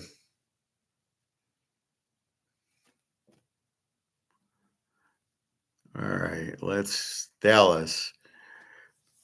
Some guy never heard of, probable, or the fullback who fumbled at the 1 yard line last week. Hooker, probable. A guard, questionable. Tackle, probable. Dowdell, questionable. Who cares? Defensive end, questionable. Hankins, T. Smith, McKeon, tight end out. Van Der Esch, Goodwin, Diggs, Steve. So there's nothing on Dallas that changed. Micah Parsons is fine. Unfortunately, Dak Prescott's okay. Let's go to Detroit. Jacobs, the cornerback's probable. Who's that? Barnes, the linebacker, probable. Okay. Sewell, the offensive tackle, probable. Ragnar, the center, probable. Okay. Decker, the tackle from Ohio State's questionable. DB, questionable. Cabona, defensive line. I don't understand why the line moved. There's no injury on Dallas. Parsons is fine. Detroit, the same old crap. Nobody who was questionable is now playing. All their starting, running backs, receivers, quarterback are playing for both teams. Very interesting game. And yet the over-under went down to 52.5. And the line goes down to 4.5. Now, my thought is I really like Dallas. I got them 37-24. Detroit is an over team. So let's get this straight. Detroit gives up 27 a game, especially against good teams. They had 2 good outings where they beat the Carolina Steve Youngs. They gave up 6 there. In Atlanta, they gave up 7. Outside of that, they've been giving up 20. And in the last 6, they're averaging 27. New Orleans puts up 28. Green Bay, the Bears twice in the 28s. Now they will score. Dallas with the 20 defense. Goff and Prescott. Dallas is 13-1 as a home favorite. 6-0 this year as a home favorite. 13-1. Dallas is 12-3 this year overall. Oh, that's what that means. And Detroit doesn't appear anywhere. Dallas at home is a whole different animal. Dallas is off of 2 losses in a row, I do believe. They lost to Miami last week, and I think they got killed by Buffalo. So they lost to Buffalo 31-10. So they beat Philly 33-13 at home. They go to Buffalo, and they get their ass kicked 31-10. Then they go to Miami off of a loss and lose 22-20 against that offense. Surprised it was 22-20, but our lock was Dallas in 7.5. Now we got them at home against Detroit. Detroit's clinched the division. They don't have anything to really play for. Playing for the 1 seed for Detroit, they don't understand it. Dallas is playing to win the division against Philly. They understand that. They're a game behind Philly. They must win this game. They're at home. They're playing a weak defense in Detroit. Miami's defense was pretty good, and Dallas fumbled at the 1 yard line. So they definitely moved the ball. So it should have been 29-27 because Miami went for it on 4th down at the 5 and didn't get it. So let's say they both scored 29-27, a whole different animal. So Dallas should score early and often in this game. I don't understand the 4.5. I'm going to give it a little bit more time to see if there was an injury involved. Like, what the fuck? I like that it went down to 52.5. I like the over in the game because I'm playing Detroit. Detroit, my first thought always is over. I had them over with the Bears. I had them over with the Packers. I had them over with New Orleans. I had them over with Minnesota last week. That was a very strong bet over with Minnie. And Minnie's defense was a 19, and they scored 30. So here's a 20. So I think Detroit scores in the game, but they won't stop the win. Dallas has to. They have to win. So I'm torn between taking Dallas, which I thought was even. Now I get a 1.5 and the over because I think Detroit can score on them. The question I have is Micah Parsons. How much will Detroit do against him? I've seen him against Baltimore, and Detroit didn't show up, and I don't think they're going to show up. I think Dallas must win at home where they do play well against a weak defense in Detroit, and I always like betting against the weak defense. So my first thought is to take Dallas now plus 1.5. Thank you, God. The second is the over in the game where Detroit can score and they can't stop anybody, and Dallas should put up, I got 37-24 roughly. I have no thought of taking Detroit because they don't need the game. They beat Minnesota. They clinched the division. You tell me they're fired up, you're out of your mind. They might be fired up, but not as fired up as they were last week. And last week, Minnesota was all over them. So the guy throws for 400 yards. Some fourth-rate quarterback, Nick Mullins, throws for 400 yards on him. The interceptions were terrible, but this is Dallas has all right, Jefferson did well. Obviously, he had some great catches last week, and I expect to do well, CG Lamb. I don't really like the running back. I don't think he's all of that. I liked Emmitt Smith or Ezekiel. You give them the ball at the one, they score. I didn't like that they gave the ball with a fullback at the one and he fumbled. And it was Prescott's fault. He never really gave him the ball. It was a fumble the whole way. I don't get when the running back I don't have the ball, get the ball. Where's the ball? I don't get why they just keep going. And Prescott never had the handle. So anyway, I think that Dallas should dominate offensively with the balance. And even with Prescott, he's terrible. Prescott's the reason Dallas doesn't do better, but nobody can understand that. It's like Lamar. He'll never win in the playoffs because he can't throw the fucking ball.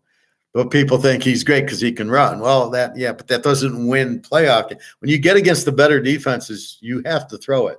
That's why Tom Brady won, 25 Super Bowls, and Joe Montana won 25 Super Bowls, and Michael Vick didn't win crap.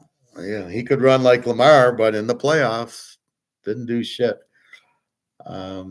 So I don't see this. I don't get why this is the way it is. Are we just betting on Detroit? Why? They've clinched. Going for the 1 seed when you're behind two teams versus and Philly's going to win. They got Arizona. They got a Z team. Let's mark the Z teams. All right, Z team, the NY Giants, the Arizonas, the Washington, Carolina, and we'll mark the W teams of Tennessee and Seattle. I don't think Seattle's really a W, but they're probably more of an E team, but they're not scoring. Coach Pete, Geno Smith just isn't getting it done. So the Giants are a Z team, so we like LA, and Arizona's a Z team. I would like Philly, but they're so bad defensively, I got to go over. And the over is small, 48. I go over 42. Philly's going to do that by themselves. Frisco, Washington with the 35 defense. Coming off this loss to Baltimore, they need it for the 1 seed. They're going to kill them. And Jacksonville, Carolina, we're just waiting for Lawrence to play. Here's where it gets frustrating. You got the perfect game. Jacksonville at home to Carolina. They must win the game. And the quarterback has 3 injuries. And I'm sure Lawrence is going to play, but until he plays, I'm not playing Jacksonville. Their backup, C.J. Beathard, who, I think then I go under if I got C.J. Beathard. The thing to remember is when your quarterback's out and you got somebody you never heard of, just play the game under. It really worked for the USC game yesterday, but that's different. That was the system. So when I got like O'Connell, I'm playing Oakland under. Tyrod Taylor, in this situation, I'm not playing it under, but I don't know what I'm going to get from him. Brissett, we've seen. He'll get me some points. Young's terrible. So is Tagliavue. Levis and Stroud. Levis, we know. We're okay with him. Stroud's questionable. Pittsburgh, Pickett. Yeah, we're no. Stidman's where we got Stidman and Stick. We've got 2-0 quarterbacks. It's a playoff game for Denver. Maybe they run the ball more. Are they really going to take Stidman? I don't know what happened with Russell Wilson and Sean Payton, but that's what I like about Sean Payton. He doesn't take bullshit. Now, this will be interesting. Does he trade Russell Wilson to a team, like Washington for their pick? Is he really going after Caleb, Bo Nix, Penix, Hartman? Is that really what he's trying to do here? So he gets rid of Russell Wilson, this huge contract, and then he can pick up a Bo Nix or a Penix, which will fit his offense much better and be far cheaper, and then he can get his defensive players and a running back and stuff like that. So look for Denver really strong next year, provided he can get one of these quarterbacks, which I think is what he's trying to do. Because I can see Washington easily taking Russell Wilson or the Giants or Oakland, all these teams. Well, the Giants will have a good draft pick, but they got Daniel Jones, so it's really hard to see what they'll do. All right, next phase. Let's go into the playoff game. So Cleveland's in a must-win tonight. Detroit, Dallas. Dallas needs it for the division. Detroit doesn't need it. They've won their division. They have to let down because they've won the division, and Dallas has to win because they're a game back of Philly. There's only 2 left, and if they want to win the division, they must win. They play great at home, and Detroit has no defense. So Dallas, big game for them. New England, Buffalo. Buffalo must win to set up the following week when they play Miami to win the division. So Buffalo's in a must win. Atlanta, Chicago. Atlanta's kind of out of it, but they need help. New Orleans or Tampa's going to lose. And then they must have New Orleans or Tampa next week. So they got to win both games, and they have a chance. The Bears are out of it. Oakland and Indy, it's a playoff game. Oakland's mathematically there. Indy's got the 8 wins, also playing for the division. So they can still win the AFC South because Georgia is not in it. And Oakland has been playing well. I guess they can get a wild card because they've got like 7 wins. They can get the 9, which is a joke to be, if they don't win 6 games, you shouldn't be in a bowl game. And if you can't win 9 games, you shouldn't be in the NFL playoffs. So this is a playoff game.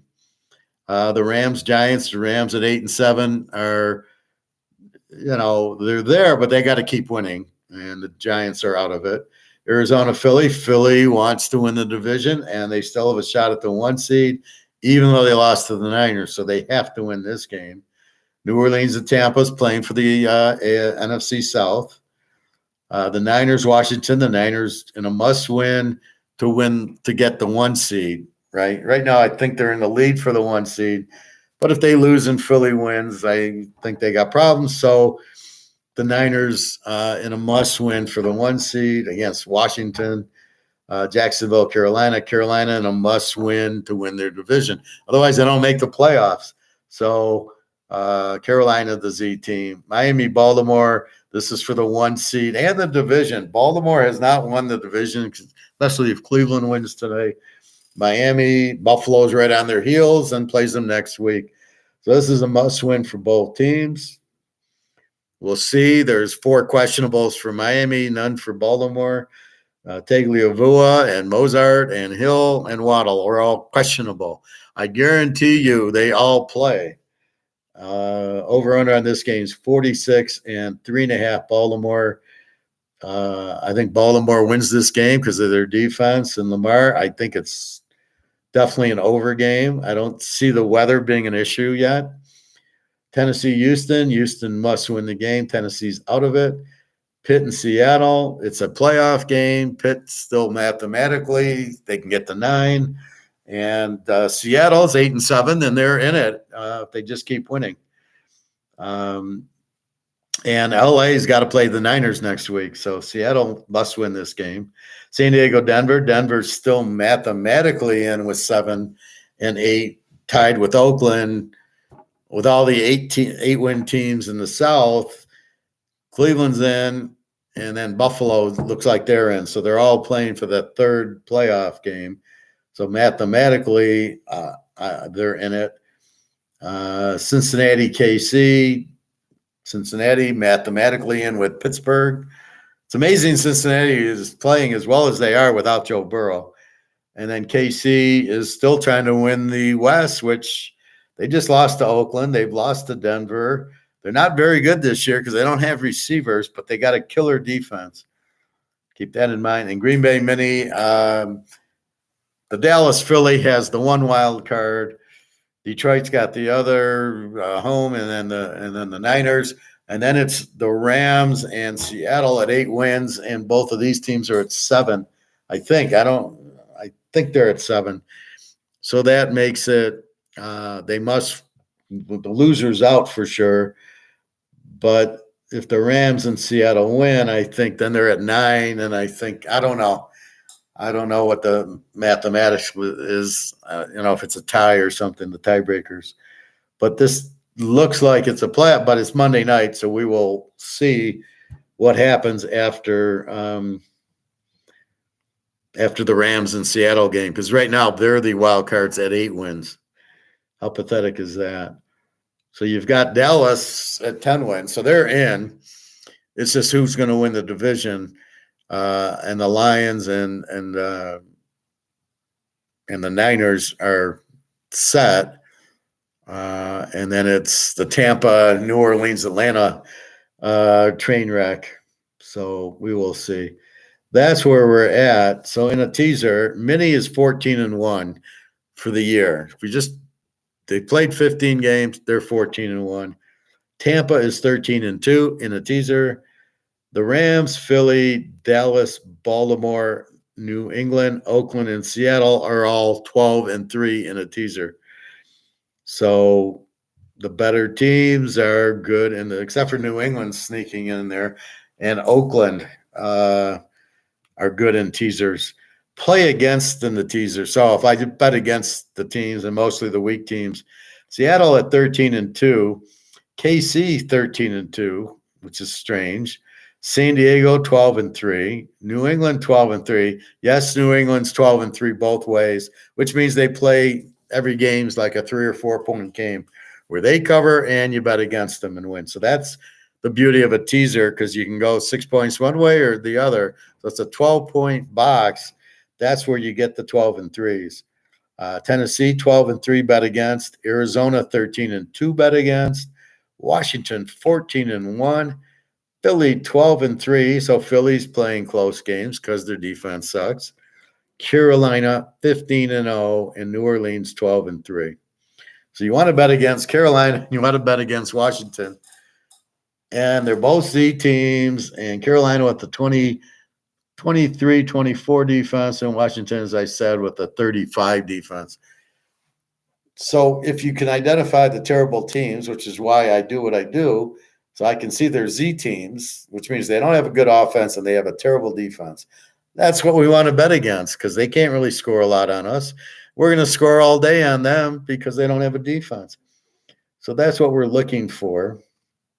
in which we found it. So again, like LA is playing the Giants, a Z team. LA needs it. Philly, Z team, Arizona. Frisco, Z team, Washington.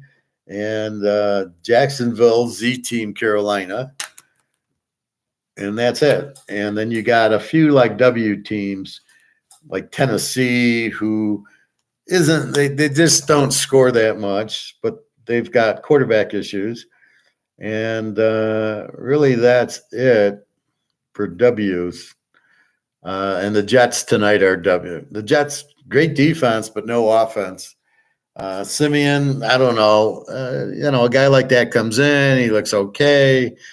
The one game, but now they got Cleveland, and I don't think he's going to look too good tonight. Myles Garrett will definitely have 5-6 sacks. So this is the problem when now they've seen you. See, when you come out, they don't know. Now I got tape on you. Oh, he likes to go to his right. He likes to go to his left. He likes to check down. This is what he likes to do. Now we can game plan against him, and that's what you're trying to do. So anyway, so that's the NFL. So tonight, I got 23-17 Cleveland. I don't know how much Simeon lights it up. I think I like Cleveland to win. They're only laying 7 down to 1, and or the over of 35 down to 29. This isn't fucking Iowa State here. Cleveland with a good, but Cleveland's got a 25 defense, and they've been scoring more with Flacco, so they're not the under team they've been. And the Jets, still pretty weak offensively. Their defense is getting injured, so they're not as strong. But I think Cleveland needing the game at home, I think it comes across more, and I still like the over in the game. The 35 caught my eye going, this is the NFL, right? This isn't Iowa or Iowa State or Georgia. So that's where I'm at. So if we go down at Dallas, Detroit, Dallas needs the game. Detroit needs it to have a chance that the 1 seed is not the same as Dallas needing it to win the division at home off of 2 losses in a row. So I don't know why this went down to 4.5. Again, we live in a teaser world, not in the regular world. So when we see 6.5, we're thinking even. When it goes down to 4.5, that could be people going, oh, I like Detroit, over 4 or over 5 or whatever. They don't know. See, most people are not at our level, right? You got to understand we're at a very high level. We go into the game, we go, who's got the worst defense? I guarantee you nobody thinks like that. I don't hear it when I listen to the idiots on the radio. They're never like I heard one guy, it was 6.5. Yeah, Detroit. Wow, I thought that line would be 3 or 4. Why? And then does he say Detroit's got a 27 defense? No. Does he say Dallas is off 2 losses in a row and has to win their division? No. So, they miss the basic concept. Plus, golf is a choke, and Prescott throws a lot of picks, but Dallas is 13-1 as a home favorite. And that's the nail. Off of 2 losses, they're going to play a good game. All we can ask for is we got to make the bet now. We can't wait till the game's over and be Bernie Madoff and say, oh, Dallas won 37-24. Now I'm going to bet Dallas. We can't be Bernie Madoff. So looking at that, we then go with pick your score. And I think Dallas scores because Detroit's 27 defense scores more than Detroit's going to do against Detroit's 20 defense. Detroit will score, but at the end of the day, now that I got Dallas in points, I got Micah Parsons. They just saw Miami, and they held Miami to 22. So it should be the same reset of the Miami game. Tyreek Hill and Waddle got hurt, and the running back are stronger than Detroit's. Tagovailoa, it's about equal with golf. I don't like Tagovailoa, and I certainly don't like golf. He do way too many picks. and he chokes in the big games. 13-3 to New England. Got crushed by Utah in the Pac-10 championship game. Then he still gets drafted one, and you're shaking your head. What are you drafting? The guy's a choke, and then he goes to the Rams and he chokes, and they just give up on him because he sucks. In the big game, he will choke, and he will not show up in this game. So I'm a little worried Micah Parsons just destroys him. So I think the over is a little too high at 52.5. I can go over 46.5. What's been good is like the Minnesota game last week. It was 46. I just needed 40. And they got 30. They got a 54. But here I got a 53. I can go 46. It's a pretty big number considering Dallas with a pretty strong held Miami to 22, and Micah Parsons is going to be in Goff's face the whole game. So either they run it or whatever, but they're going to turn the ball over, and I just see Dallas being able to score easy on this 27 defense. I mean, fuck, Nick Mullins put up 400 yards on him. Forget the 4 picks. He kept throwing the ball to Jefferson. He was the only guy open. But Dallas, Prescott's not going to throw 4 interceptions. Detroit's defense is not that good. That's Minnesota with Jefferson. This is Dallas with Prescott, who I don't like, but CeeDee Lamb, the running, and Micah Parsons, I just think is going to be too much. And the fact they lost 2 in a row, and the fact they're at home, which is huge difference, and Detroit's clinched. So there's about 15 reasons to take Dallas here. I like Dallas. Have I given you a free pick? Yes, I have. The free pick is the Philly-Arizona over. You've got a 27 defense in Arizona with Kyler Murray, get you 14. Philly with the 28 defense going against this 27 defense. Look for Philly to put up 40 by themselves. We only need 42. There you go. Take your free pick. Philly over. Again, I am taking the Philly needs the game for the 1 seed and to win the division against a Z team. And that's where you get your high scores because they got a 27 defense. Philly's going to go crazy because they've been getting booed. I saw the game last week. All they could against the Giants. Now, what was the Giants score? 33-25. They played a 58 with the New York Giants. And who was that? Danny DeVito, Taylor. Now we look at,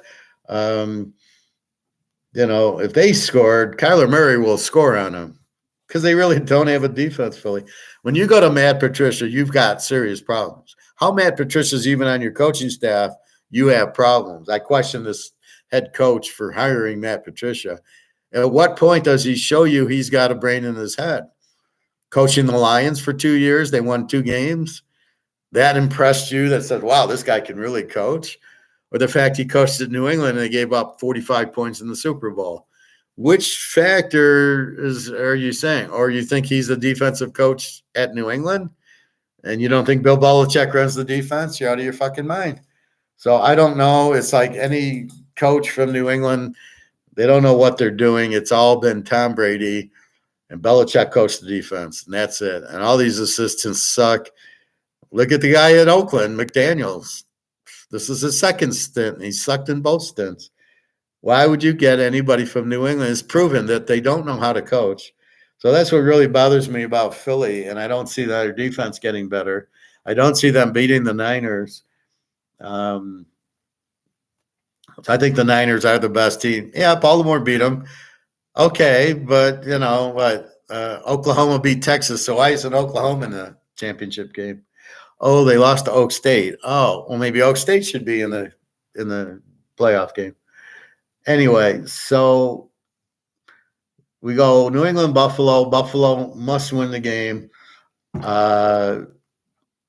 Although I think they're in with the 9 wins over all these 8 and 7 teams.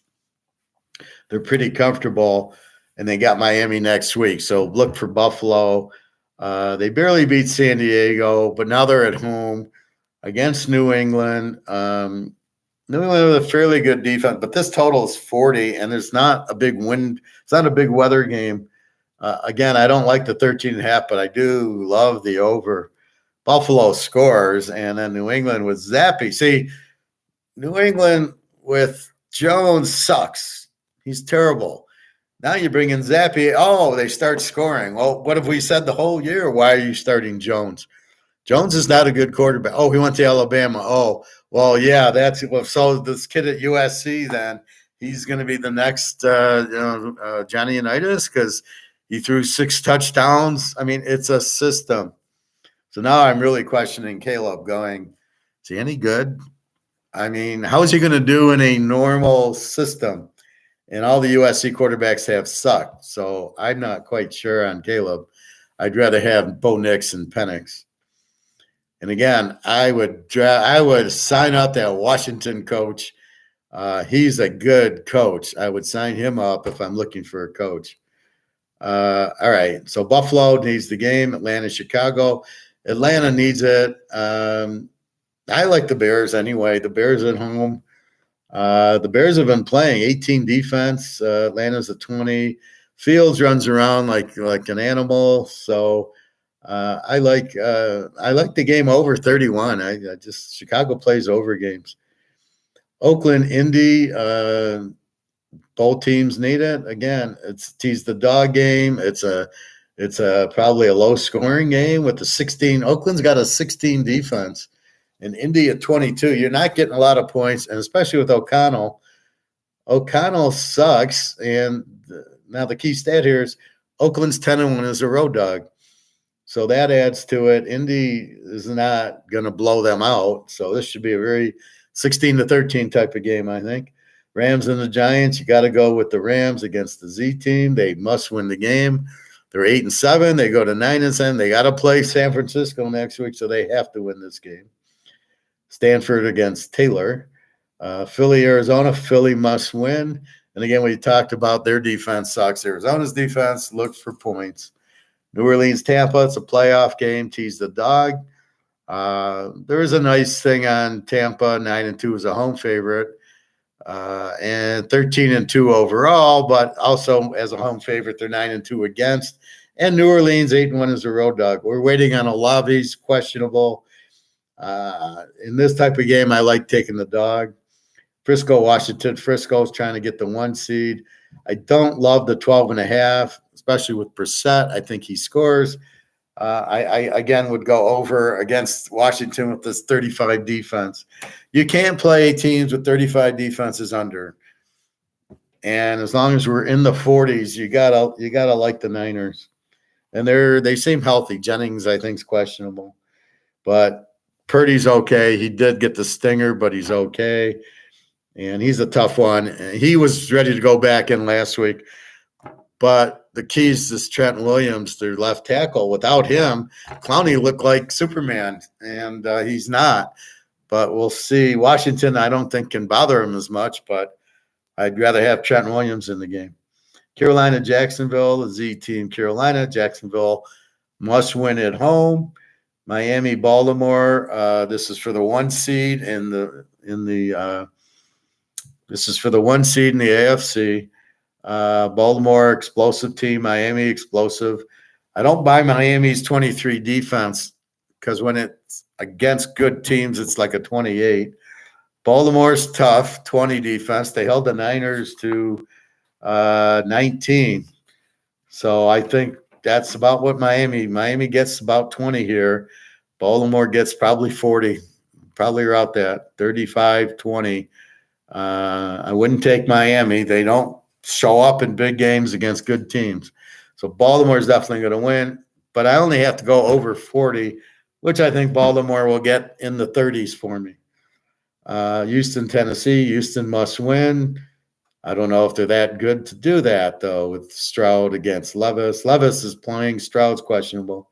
Pitt, Seattle. Again, we got Pickett, but I don't think he's going to play, so they'll probably go with the they'll probably go with Rudolph. Hopefully not Trubisky. And it's a whole different team. So if Pickett or Rudolph, then You could go over 35. Seattle's 28 defense, but Pitts needs the quarterback. So maybe Russell Wilson goes to Pittsburgh because they won't get the top pick, Pittsburgh. They've won too many games. So you could go to that. Maybe you trade him for TJ Watt or something. I don't know. But Pitt needs a quarterback. Russell Wilson would be a good fit here. San Diego, Denver. Denver needs the game, but with all the bullshit going on, I don't know. Stick against Stidham. I have no idea. Both with the 22 defense, I'm leaning under because there's really not a good quarterback out. It's a playoff game for Denver. Look for their defense to play better. Cincy, KC, technically it's a playoff game. Cincinnati mathematically is there, but with Browning against Mahomes and KC off of this loss to Oakland, I'm all over KC and or the under in the game. And Green Bay Mini is a playoff game, so I like the dog. In Minnesota, they are 14-1 overall. So Mini's 14-1 and Tampa's 13-2 against Carolina 15-0 and Washington 14-1 and Arizona 13-2. That's what you're looking at. How did they do if I bet on them? Carolina 15-0. I win if I bet against them every week. Well, I don't know what you can do. That's 100%. What's up, Alex? Jared Hall named starter at Minnesota. Not Mullins. Didn't Mullins impress? Okay, Jared Hall, whatever. Well, I'd find all that out when I go through my starter thing. Starting quarterbacks this week: Trevor Siemian, Joe Flacco, Zapper, Heineken. Oh, you're all over the place. Okay. You're doing okay. What are you doing? Trevor Siemian, Joe Flacco, Bailey Zappi, Taylor Heineken. Is that his first name? Minshew Indy. Oh, Mason Rudolph is going to start for Pitt. Yeah, I was hoping that. I didn't think Pickett would. It said it, but he's not back till January. So with Rudolph, the red-nosed reindeer, I now like the game over because he looked pretty good throwing for, they actually got more than 300 yards in the game.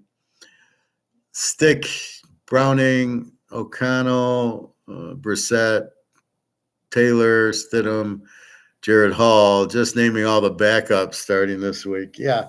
And you don't think Gabriel can beat those guys out. Now I'm going to question your skill set, because how could he not? He's better than all those guys. I'd rather have Gabriel than any of this crap. Flacco's 50 years old. Simeon was terrible at Northwestern. Zappi was okay at Western Kentucky. I don't know why he wasn't the starter the whole year. New England might have made the playoffs.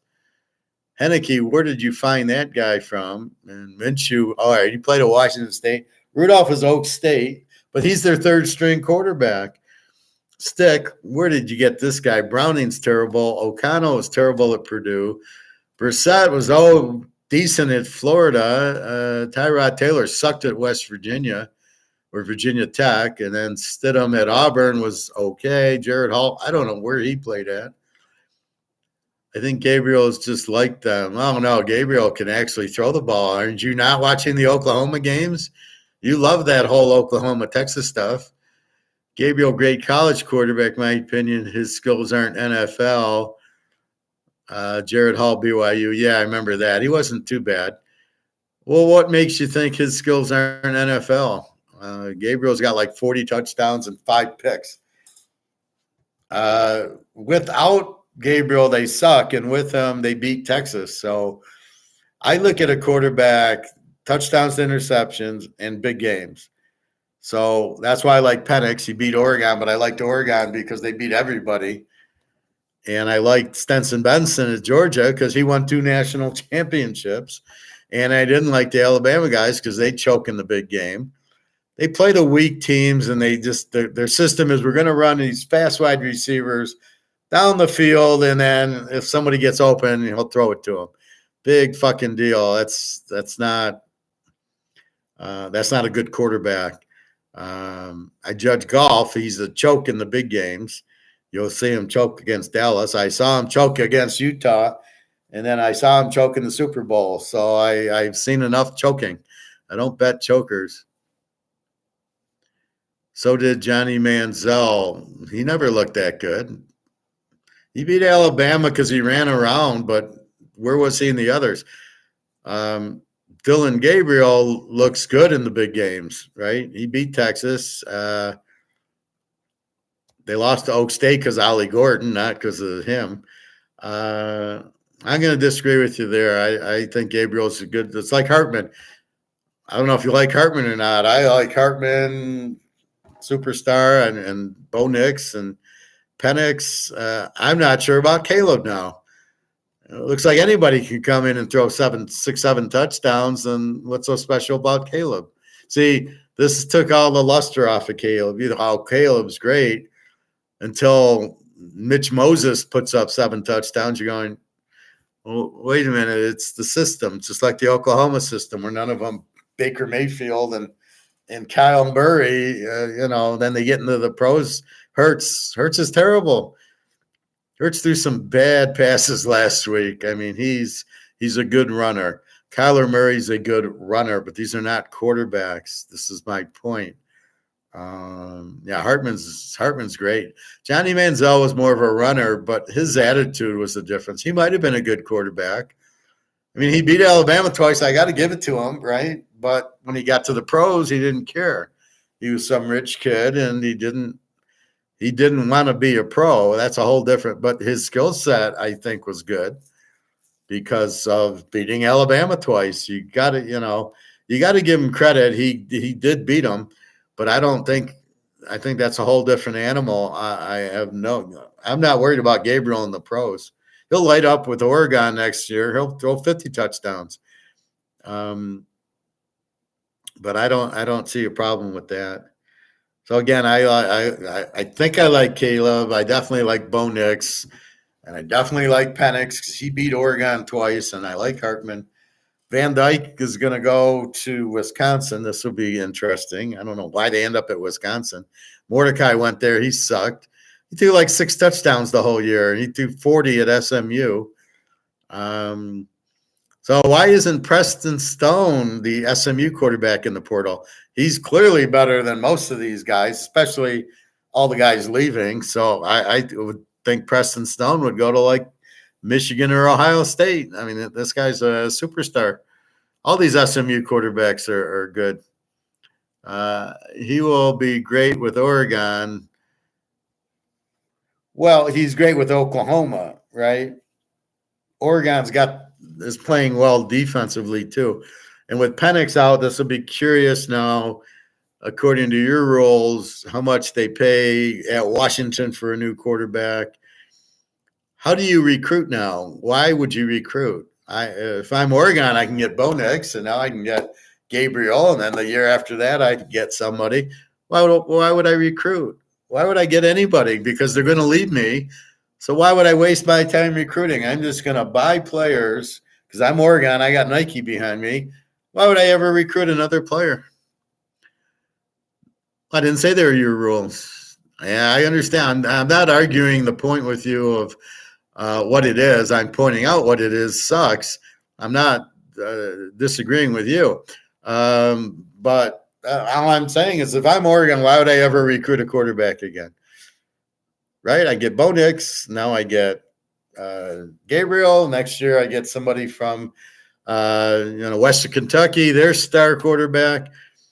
I never have to recruit again in my life. I can just buy who I want. I know.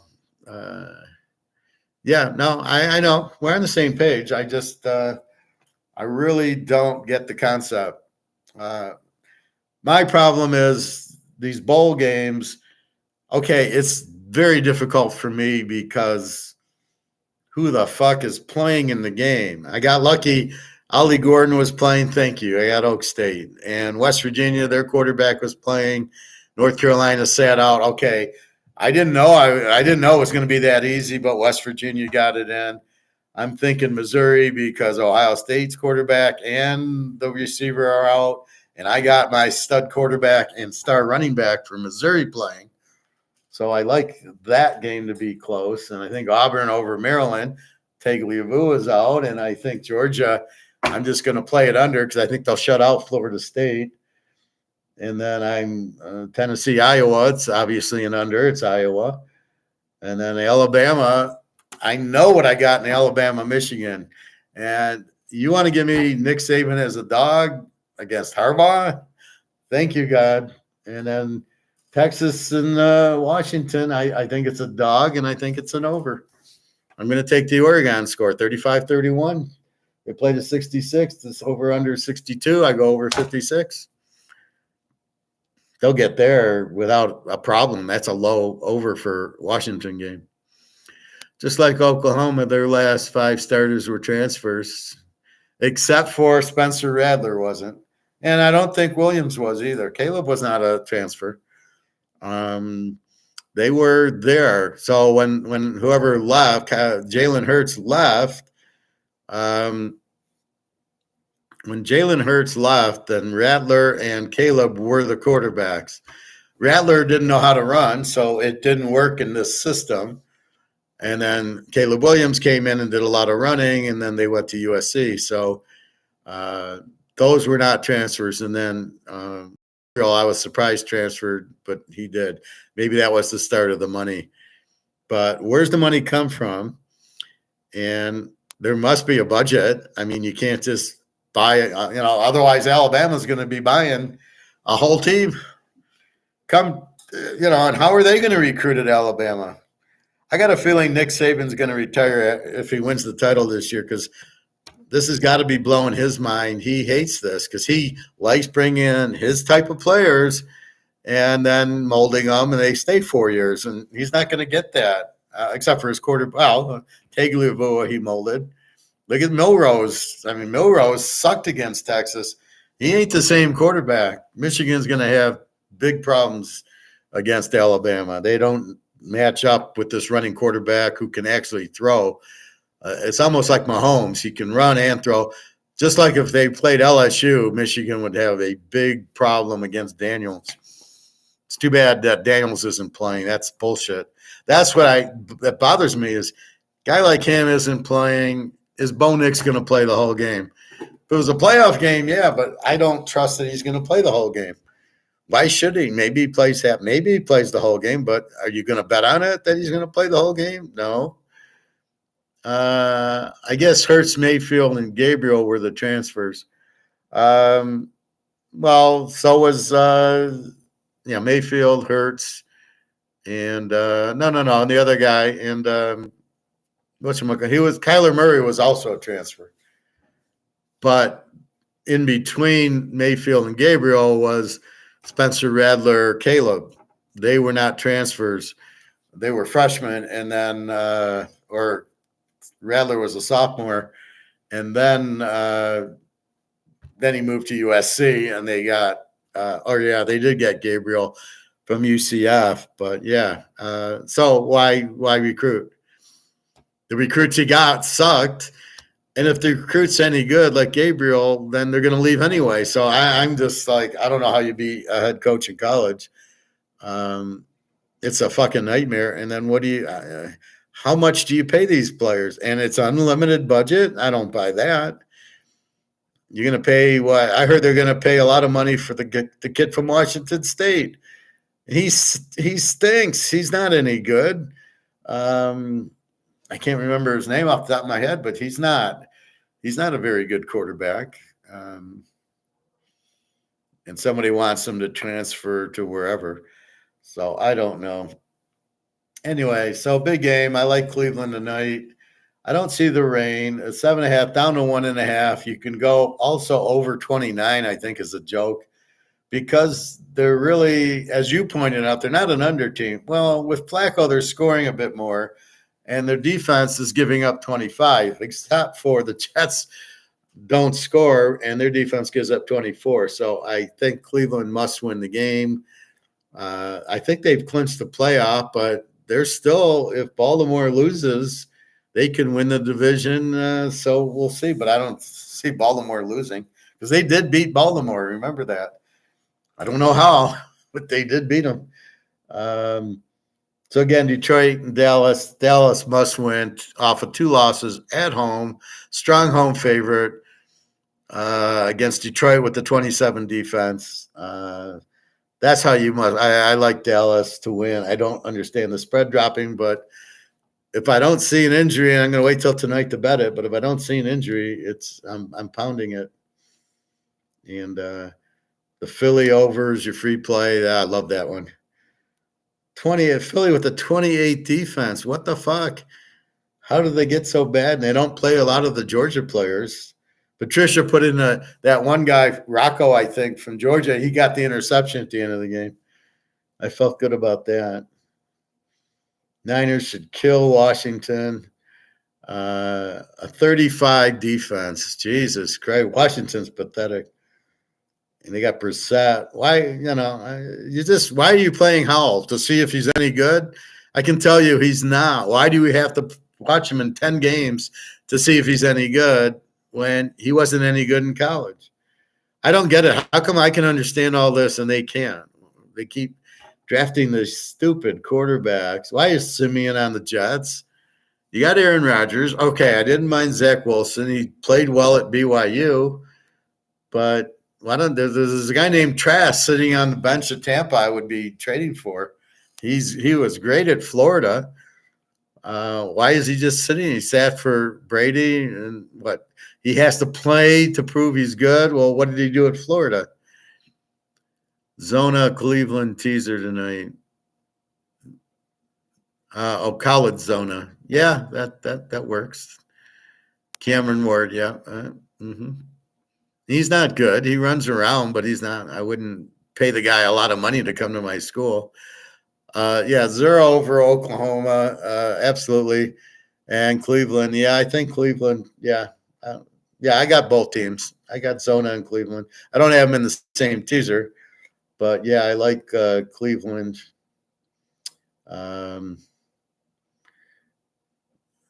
Cleveland is a much better team at home, and the Jets, Simeon, what's he going to really do? And Myles Garrett and Flacco's been playing well. Amari Cooper's questionable.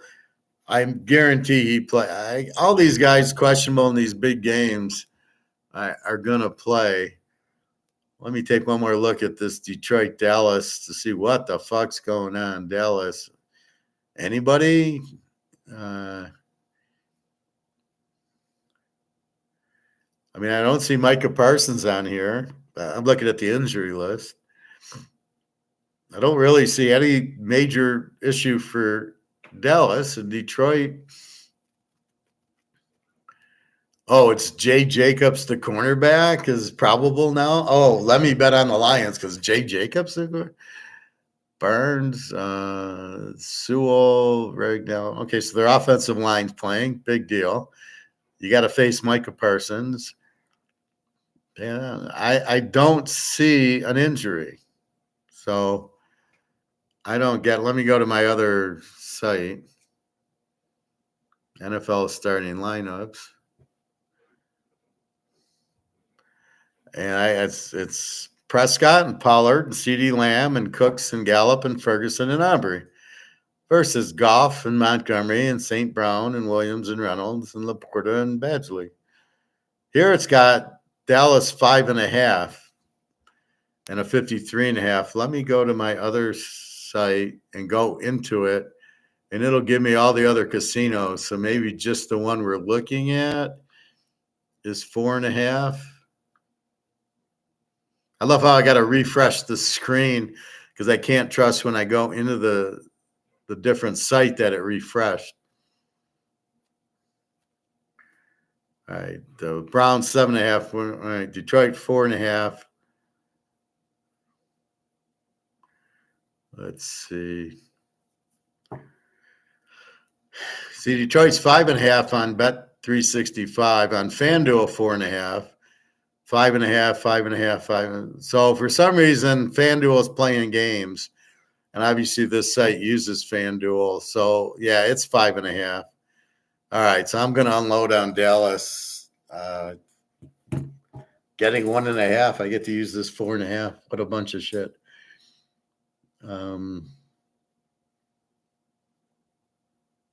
Yeah, it's one of these offshore mafia accounts where Don Corleone, it's going to change. He's going to he bet on him to get it down to 4.5, so he can lay 4.5 now. I love it. Zona now 3. Okay. Let's see. Zona went to 1.5. I saw. Yeah, I got a minute 1.5 earlier this morning. Rutgers 21-17, a minute left in the third quarter, 38. I am over under 48. All right, so not much more scoring, boys. Let's see. I got Arizona 1.5. So I don't know what site you're using. Let's see. 2.5 on Bet365, 1.5 on FanDuel, 2.5 on something else, and something else. A 2 on DraftKings and a 2.5. So it's all 1.5, 2.5. So I don't know where you're getting 3 from, but I would switch to a different site to get the better line.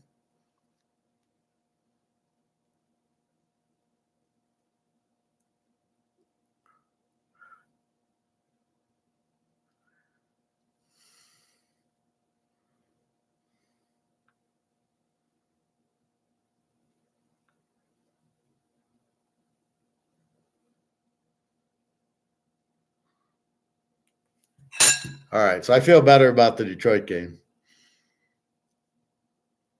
So it's really 5.5.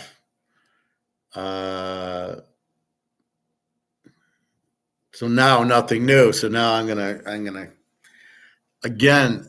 They must win the game if they want to catch Philly, and they're a whole lot better at home. They're 13-1 as a home favorite, 12-3 overall this year. So they played Miami tough. They fumbled at the 1-yard line, or they win that game.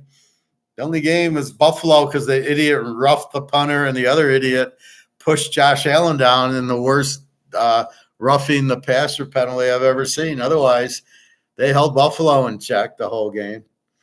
So keep that in mind. But you won't get Dallas will get the calls at home. Detroit, I don't think is going to show up here.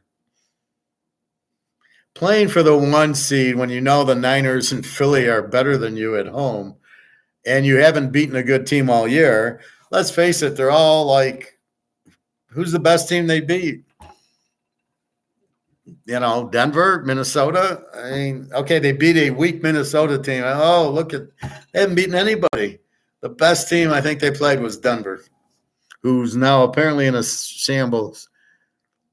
Bovada, I like the over in Dallas. I'm just worried about Micah Parsons. I agree with you. Detroit scores and has a 27 defense, but when you get down to it, I'm worried about Micah Parsons. They did hold Miami to 22 points, and Miami's much more explosive. Well, a little bit more than Detroit. The question is Detroit playing.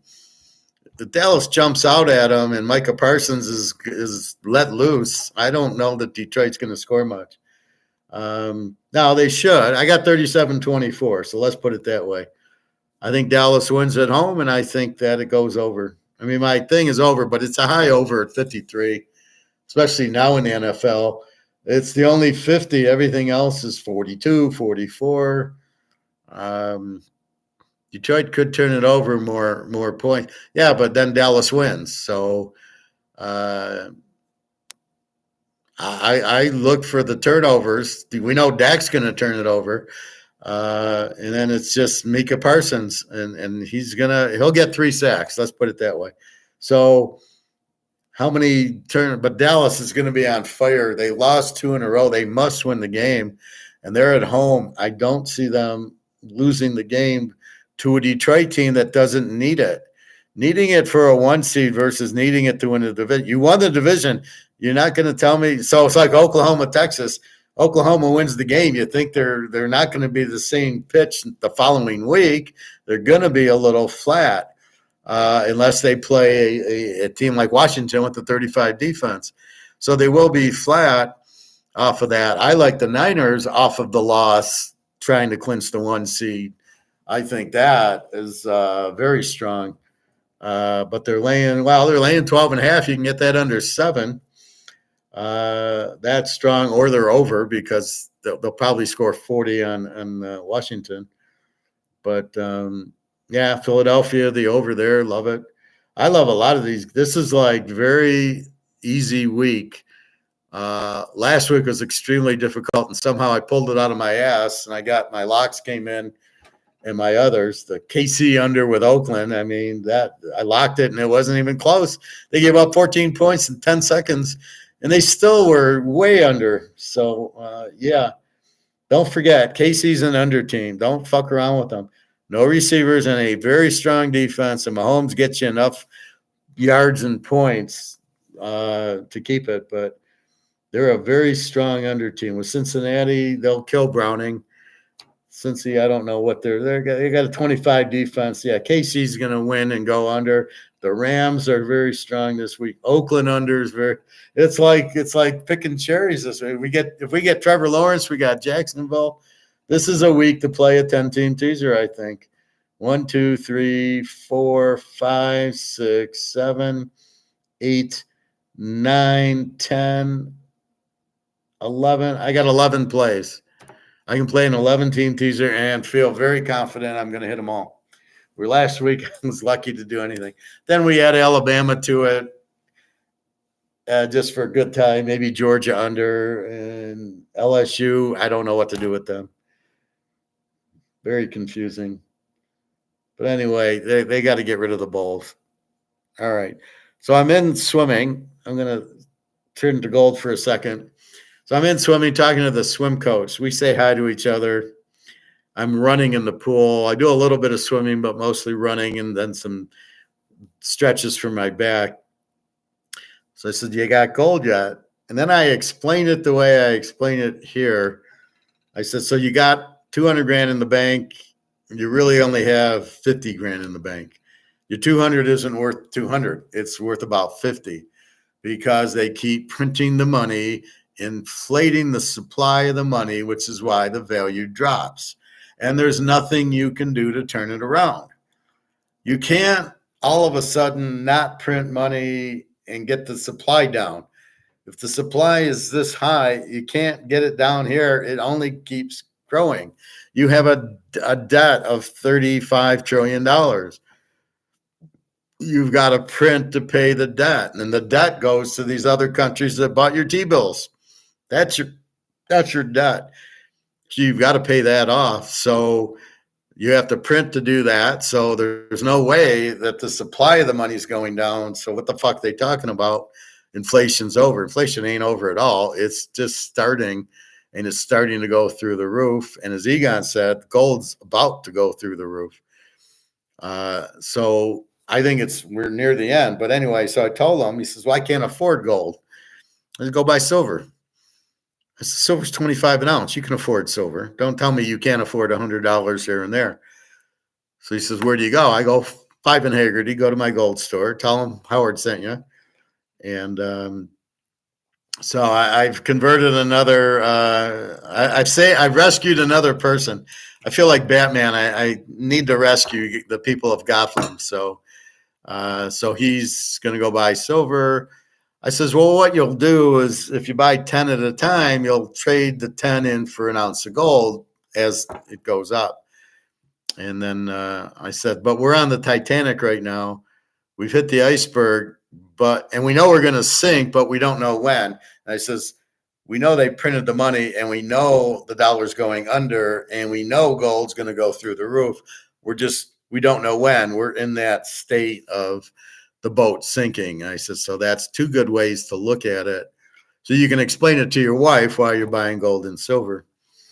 But I think that's the best technique I've come up with is this You got 200 grand in your bank and you think you have 200 grand and you think it's worth 200 grand. The key is it's not worth the 200 grand. It's not worth what you think it is, even though it is 200 grand. And that's really the key. And that's what they don't tell you. They don't tell you the value of the dollar. That's the little Ponzi scheme. So when you get to Ponzi schemes, they're printing the money and keeping it, and your money's going down the drain. So you have two choices. You either keep the money there or you buy gold and silver. And then so you got 200 grand in gold and you buy it. Guess what? It's always going to be worth 200 grand until it goes up to 500 or a couple million. So if you got 200 grand in gold, it's going to go up to $10 million, where the 200 grand in paper goes to zero, the 200 grand in gold. So the paper goes to zero, the gold goes to the moon. And it's because of BRICS and Russia having a gold-backed currency and nobody wanting the dollar, because they realize, they're not idiots. They realize it's worthless. I don't know why people in the US don't realize it's worthless, but it's worthless. So you're working for nothing. You have money in the bank, it's worthless. You have money in stocks, it's worthless. If it isn't in gold and silver, it's worthless, and you just don't know it yet. You do now, because I just told you. So that's what you got to keep your eye on, is that's what's going on. So let's look at the gold price now. Not that it matters.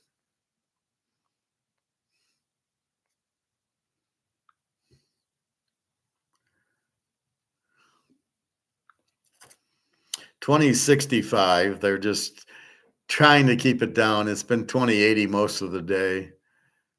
But whoever's writing the shorts down is going to lose their ass, because I wouldn't be shorting silver 23.9. So they're doing their best to try to lower the price to make it look like why would you want to buy it?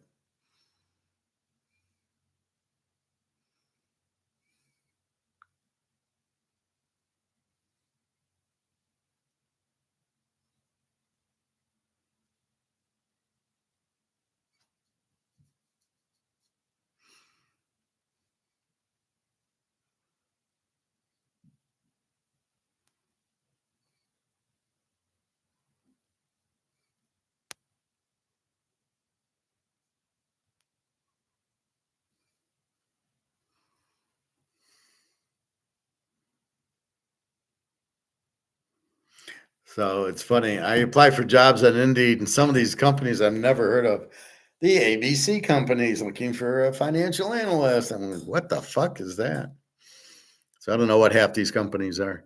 Anyway, so I like to watch like Madoff and Attack on Wall Street. Not the whole movie to watch it as a movie. I like to watch for the details. That's why I tend to bring it up, right? So and I was watching Madoff again, and I'm still trying to figure out what's wrong with the Ponzi scheme. Now, I know it's illegal, but why? He takes money, other people give him money, and he gives you your money. So the only illegal part is if he didn't give you the money. I don't care if he invests or doesn't invest. Why does that bother me? So if Alex, I tell you, give me $50,000, and I'm going to give you $1,000 a month, 10% or whatever, and I pay you, what's wrong with that? What's wrong if I bet it on football, buy stocks with it, or don't do anything and have other people give me money? As long as you get your 1,000, do you give a fuck? I don't really understand the big deal. Okay, so Madoff didn't buy anything, but he paid everybody. And it ended no different than the Attack on Wall Street guys, where the banks fucked everybody up by they didn't get the mortgages in, so they didn't pay the mortgages out. So the guy loses 60 grand because they Ponzi schemed them. The difference was these were mortgages that people couldn't pay. But how is that different than Madoff, where the people weren't giving him, so he couldn't spread out? But what's the difference? So the margin call people and the Attack on Wall Street people, basically fucked over everybody, didn't pay the people in the mortgage who had bought the real estate trust, right? So our guy buys 60,000 in the real estate trust. People don't pay their mortgages because the interest rates go up, and they never should have got them because they weren't they didn't have good credit scores, or some of them weren't working. Standard & Poor's lied about it and called them AAA rated REITs, which they weren't. Not when people who with a 200 credit score is getting a house. That shouldn't be never getting a house.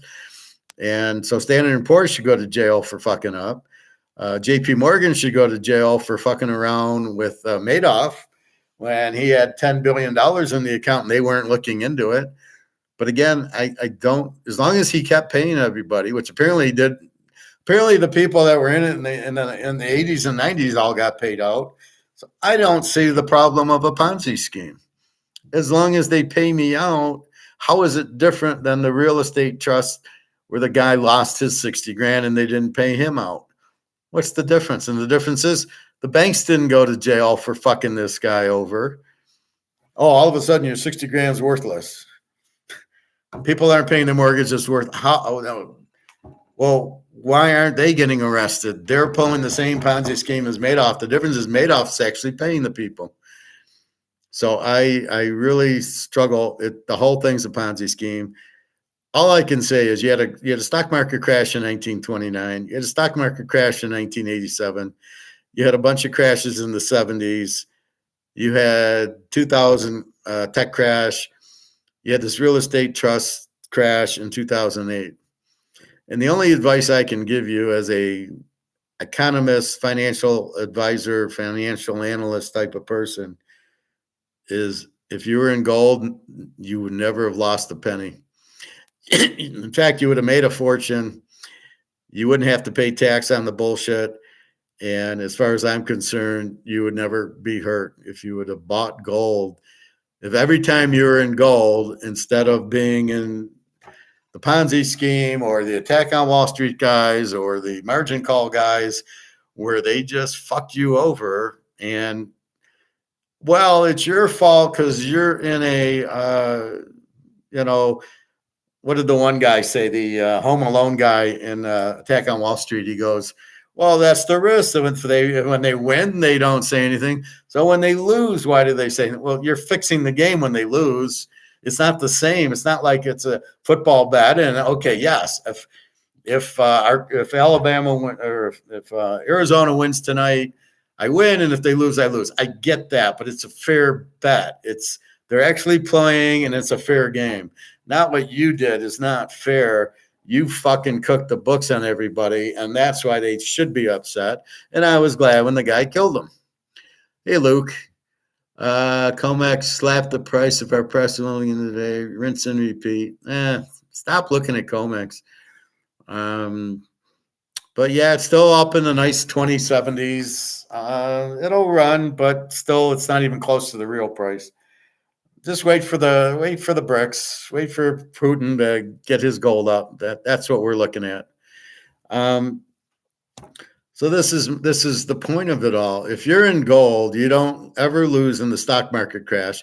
You don't lose with inflation, and you make a ton of money. And then now you're going to really make a ton. But even before, it was 35 an ounce. It's now 2,000 an ounce. So if you would have just bought it in 71 when it was 35 an ounce, you'd have made a fortune on it now. And it's now about to go into the 20, 30,000s.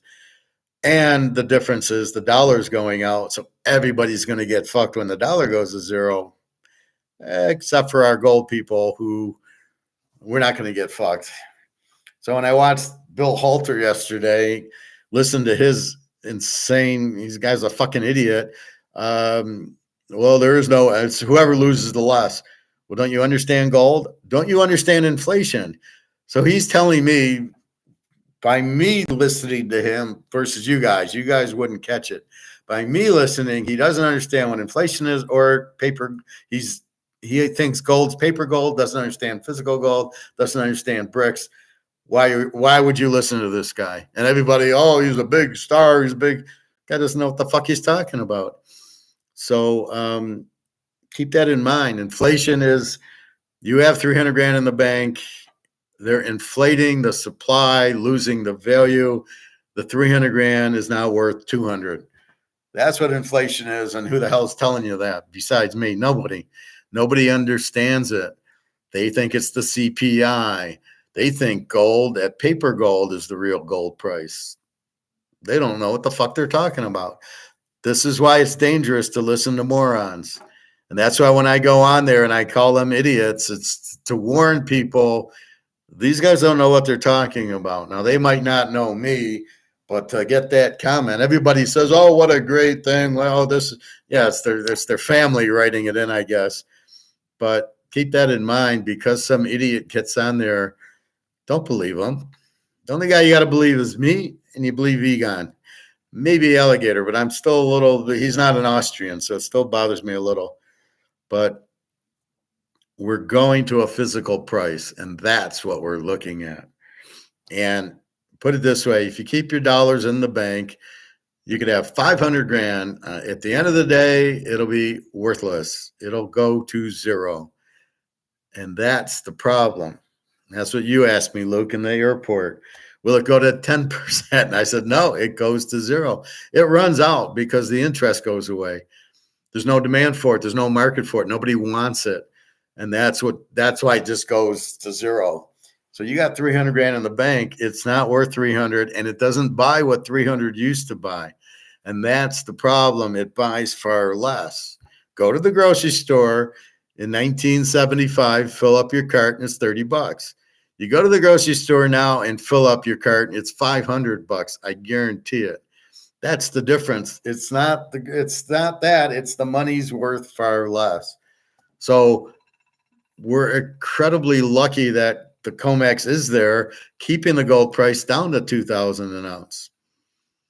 So, well, let's see what it is today. But we're very lucky because we can get out of our dollar and go into gold.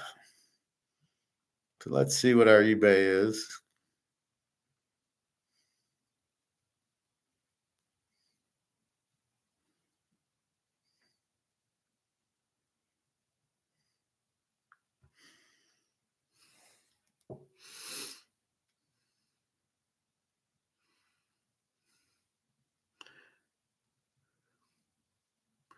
So we've got 2202 for the Eagle on eBay, which is very cheap. The silver's 32 for the Buffalo bullion. And then the Maple Leaf and Cougaron, you can see it's the same price, 2158. And then there's a Eagle down here at 2177. I don't know the difference. But then here's an Eagle at 2204. So basically the Eagle's 2200 on eBay. At my store, it'd probably be about 2175 because these auctions include the fee built in. So you don't know you're paying the fee when you pay the little bit extra. But I'd rather go to my store where I can walk in, give them money, walk out, have my coin, no shipping, no tax, and no stress over the mail. The Brady card's still 4.5 million, but as you can see, nobody's buying it. He's just got the auction out there. 28 days. He's hoping somebody buys it. If I had 4.5 million, I'd be buying 4.5 million of these. Why? Because these have not gone up in value yet. This is free market. Well, let's look at this. This is free market, the Mickey card, $60,000. That's in the free market, which is me selling it and there's a buyer. That's free market. That's not what you got in gold. This is not free market, right? This is based on the derivative paper price, not the free market physical price. This is what I keep bitching about. So this price is nowhere near reality for the physical. They're taking the COMEX and they're saying this is what it's worth. It's only worth 2150 in paper, kept down, inflated by the derivatives. But in a free market where you got rid of COMEX and it blows up, or the Russians come out with their expensive, this add a zero to it. And that's so you think the Mantle card is 60,000 is worth more than the gold? In what world is that? You got to be kidding me. They'll have to convert it somehow to something gold back U.S. Treasury note. Who would buy gold on eBay? I would buy gold if I couldn't buy it at the store, or you're going online to SD Bullion or one of those. So I don't know the difference between buying it on SD Bullion and buying it here. Keep in mind, when you look at the store, this is Liberty Coin, right? So before so this is a coin dealer with 100%, 459,000 positive feedbacks. I would have no problem buying this if I couldn't get it anywhere. What would you be afraid of? I don't care about condition because it's gold. The buyer is a coin shop who is probably online, who has 500,000 positives at 100%. So what would your fear be? That you're not getting the real gold? As long as it's this, you're fine. As long as it's 1 ounce gold, you got no problem. I would have no problem getting that. It's the kind of funny stuff. It's the gold. Here, I'll show you what you need to watch out for.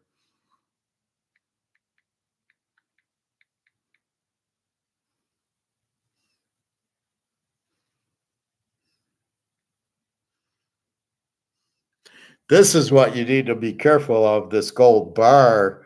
Now, this says 999 1 ounce, 1 troy ounce, but I would be very careful of the seller. Is he legit? This is DBS Coins, and he's got 111. So I wouldn't be concerned. It's some guy from China selling this, and it just doesn't look right, and it's something you've never heard of. But I wouldn't go to the bars on eBay. I would go to the coins. But I would have no fear if I needed to, but I can go to my store, and that's where I go. So, I mean, yeah, that's why I run to the store. I go, I pay them, and I drive home with it. I don't have to wait for shipping, and I don't have to pay shipping or tax. Now, most of this is free shipping, but I trust the guy at the store. I mean, but again, I'm buying the one. It says 1 ounce of gold, and it's a Cougar and Maple Leaf for $1 or a Philharmonic. As long as that's what you're buying there, I think you're fine. And then look at the feedback. It's the strange bars that you're not really, who the fuck is this? And then you look and he's from China. Now, as long as you buy it from Liberty Coin or SD Bullion on eBay, I think you're okay. It's Ling Po from China, from Beijing, selling you stuff that it really doesn't look gold. It's got it looks more like this color than it does gold. I don't think I'm gonna buy it. But if you can't get it, when we get to that point, I think I'll still go to my coin store. But he's cheaper than eBay, my coin store. That's the other thing. But yeah. I wouldn't worry. Again, you're buying gold and you just want to have it before the Titanic fully sinks. But yeah, that's where you're at. So I don't think that's a problem.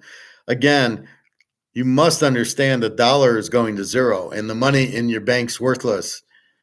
It has very little value. It doesn't buy what it used to, and it's continually going down as these morons keep printing it. So again, back to my theory, if you look at how people got burned, 1929 stock market crash was from the government. In the 1970s, the inflation and the market, I'm sure, crashed in 78, 79 due to the inflation. 2000, the 2008, whatever's going to happen in 2024. It's because you're in the market. It's because of the central bank. It's because of inflation, which is because the government prints the fucking money. That's the problem. And if you're in gold, you would not have gotten hurt in any of that. You would have at least kept the gold value. But now you're going to get I'm not going to lose in the dollar, and I'm going to get this huge gold jump because they've suppressed it since 1971. Even though they tried to, it was 35 an ounce. It is let's say 2,100 an ounce. It has gone up. It just hasn't gone up the way it should have. And when you see a mantle card for 60,000, you start realizing, probably is what gold should be at about now, about 60,000. So now you know the method of my madness, how I price it. Would you rather have mantle or the gold? I'm sure maybe in the U.S. mantle, but in the world, you'd much rather have gold. So I don't buy that as 2,000 an ounce. It's bullshit. Hey, Bobby Bo. January is almost here. No, that works. It looks okay. Wonder if China and Russia will formally announce their products will only export for their own new gold-backed currencies. Yeah, Luke's. Just keep in mind, Luke, you're not losing money in your U.S. dollars, right? So look at it like that.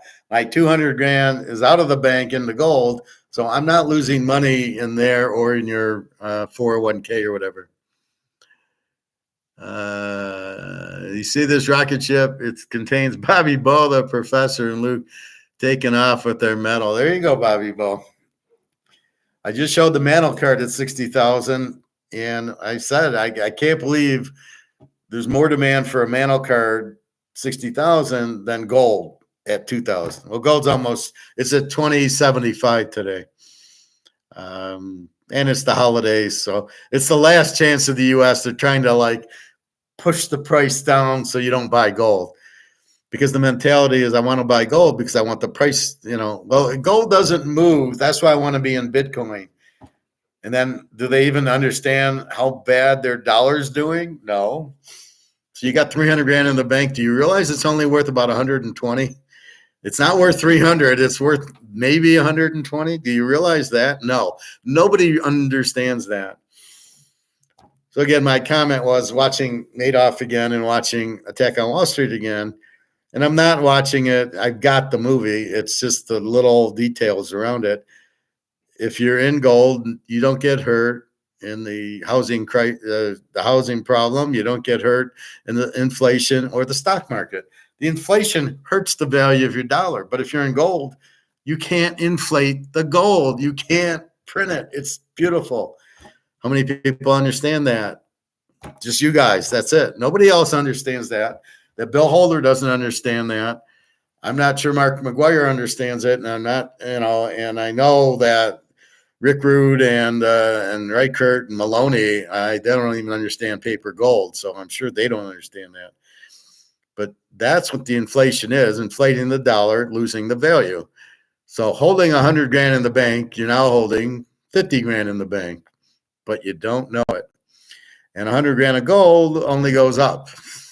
So if you bought it in 71 at 35 an ounce, 100. I did that mathematical thing. If you bought if you had $100,000 at $35 an ounce, you would have bought 2858 ounces of gold in 1971. It's now worth, let's say, 2,100. You would have turned your 100 grand into $6 million by doing nothing but buying 2,800 ounces of gold in 1971 at 35 an ounce and holding it. And now in 2023 at 2,100 an ounce, it's 6 million. But wait, it's going to go to 50,000 an ounce. You do the math. So, and you would not have lost a dime when the market crashed in the 70s, when the market crashed in 87, when the market crashed in 2000, when the market crashed in 2008. So everybody's in the stock market making money until it crashes, and they don't know what to do with it, and they lose all their money. So it's like playing craps too long. Oh, I hit 12 numbers in a row, but I forgot to take my points down. And then here comes the 7 out, and I've lost all the money I had on the table because I didn't pull it, and I didn't realize the 7 was coming, and that's the inflation is the 7. So if you'd have done nothing but gotten into gold and just put it in your, Bobby would have put it under his pillow, and you just leave it, it'd be worth $6 million now. Now, what is $6 million worth more than the 2,800 was, or 100,000 was in 71. That's debatable. It's probably about the same. But that's really, you cannot get hurt in gold. And that's what I'm realizing watching all these financial movies. It's the same story. The inflation. Why didn't in the Big Short and the Wall Street attack on Wall Street? Why didn't the banks go to jail? What they did was worse than what Madoff did, because they, so the guy's got 60,000 in the real estate trust, and then people aren't paying their mortgages, and then all of a sudden he gets a letter. Oh, by the way, your 60,000 is worth zero. Well, how is that different than Madoff saying, well, I couldn't get any more feeder fund. Yours is worth zero. Why is that any different? They both fucked everybody over. Madoff goes to jail, but why didn't the John Hurt character go to jail and all the Big Short guys go to jail? No, they got bailed out. They didn't go to jail. They got here, we'll reimburse you. And yet Madoff goes to jail. Now, I don't know what Madoff did was so wrong. He paid everybody. So if Bobby would have given Madoff $100,000 and Bobby would have got, $5,000 a month for 20 years, do you care what Madoff did? No, all that Bobby cares about is he paid me. I got paid. Madoff paid me every month, my 10%, 15%. I don't give a fuck if he invested it or not. All I care about is he paid me. So what was wrong with that? I still am struggling to know what he did illegally. He just didn't make the trade, but big deal. What if he would have made the trade and lost? Like, 1987, he should have lost his ass, and he didn't lose. So he was even better because he didn't even play. So I'm still struggling. What's the difference between that and what the attack on Wall Street guys did to our guy who lost his $60,000? They fucked him over good too, because they graded the bonds AAA, Standard & Poor's. The people with the mortgages should never have gotten the mortgages. They couldn't afford them. So what the fuck's going on here? So this is the problem. It's all corrupt system, which is what I tell you, in that the only way is to be out of the system, be off the fucking boat. Do not stay on the Titanic and take your gold to the gold boat and just sit in the gold boat. That's why we do it, because we can't lose. Somebody asked me, how much did I lose in the 2000 thing? He says, how much did you lose? And I said, I didn't lose anything. I was only in CompuWare, and they were doing the 2000 test, because I can smell when to get out, because I got my master. So I know when they're fucking around, I get out of the market. Hence, I've been out of the market for 2.5, 3 years now, because I know it's going to crash. I don't know when, but I don't give a fuck. I know it will, because interest rates are going up and it crashes the market every time. And so I'm not, somebody's going to ask me, how much money did you lose in the 2024 market crash? And my answer is going to be zero. I ended up making, $5 million because my gold went up. If you know what's going to happen and you understand it, as I do and you now do, it's not hard to not lose. You can win easily if you understand the problem, if you understand what's going on, which is why I tell you and I beg you, when you listen to these other idiots, this bald guy and the other, all these Reicherts and Rudes and all these guys, don't listen to them. They don't know what the fuck they're talking about. They're going to confuse you, and you're going to lose. What are they telling you? Go into the stock market. Go, don't buy gold. Well, buy gold, but buy stocks and buy bonds, and you get out of the bank, you get out of paper, because it's worthless, and it's going to be worthless. That's the biggest thing I can tell you, and I think you got that, and that's why you buy the gold. They can't inflate it. They can't print more gold like they print the shit out of this. Well, yeah, they got a $35 trillion debt. What are they going to do? They're going to print more of this. The U.S. will do it. The euro will do it. They'll print it to pay for the debt until nobody's going to want it. And that's what the Russians and Chinese are saying. We don't want the dollar. And then 80 countries don't want the dollar. Well, as soon as nobody wants the dollar, She's the 60-year-old at the bar. Nobody wants her. Sorry, you're 60, you're fat and ugly. I like the little hot 25-year-olds. And that's what's happening. So you don't, that's where the dollar's at. Russia's called it a candy wrapper. The dollar's like a Snickers candy wrapper.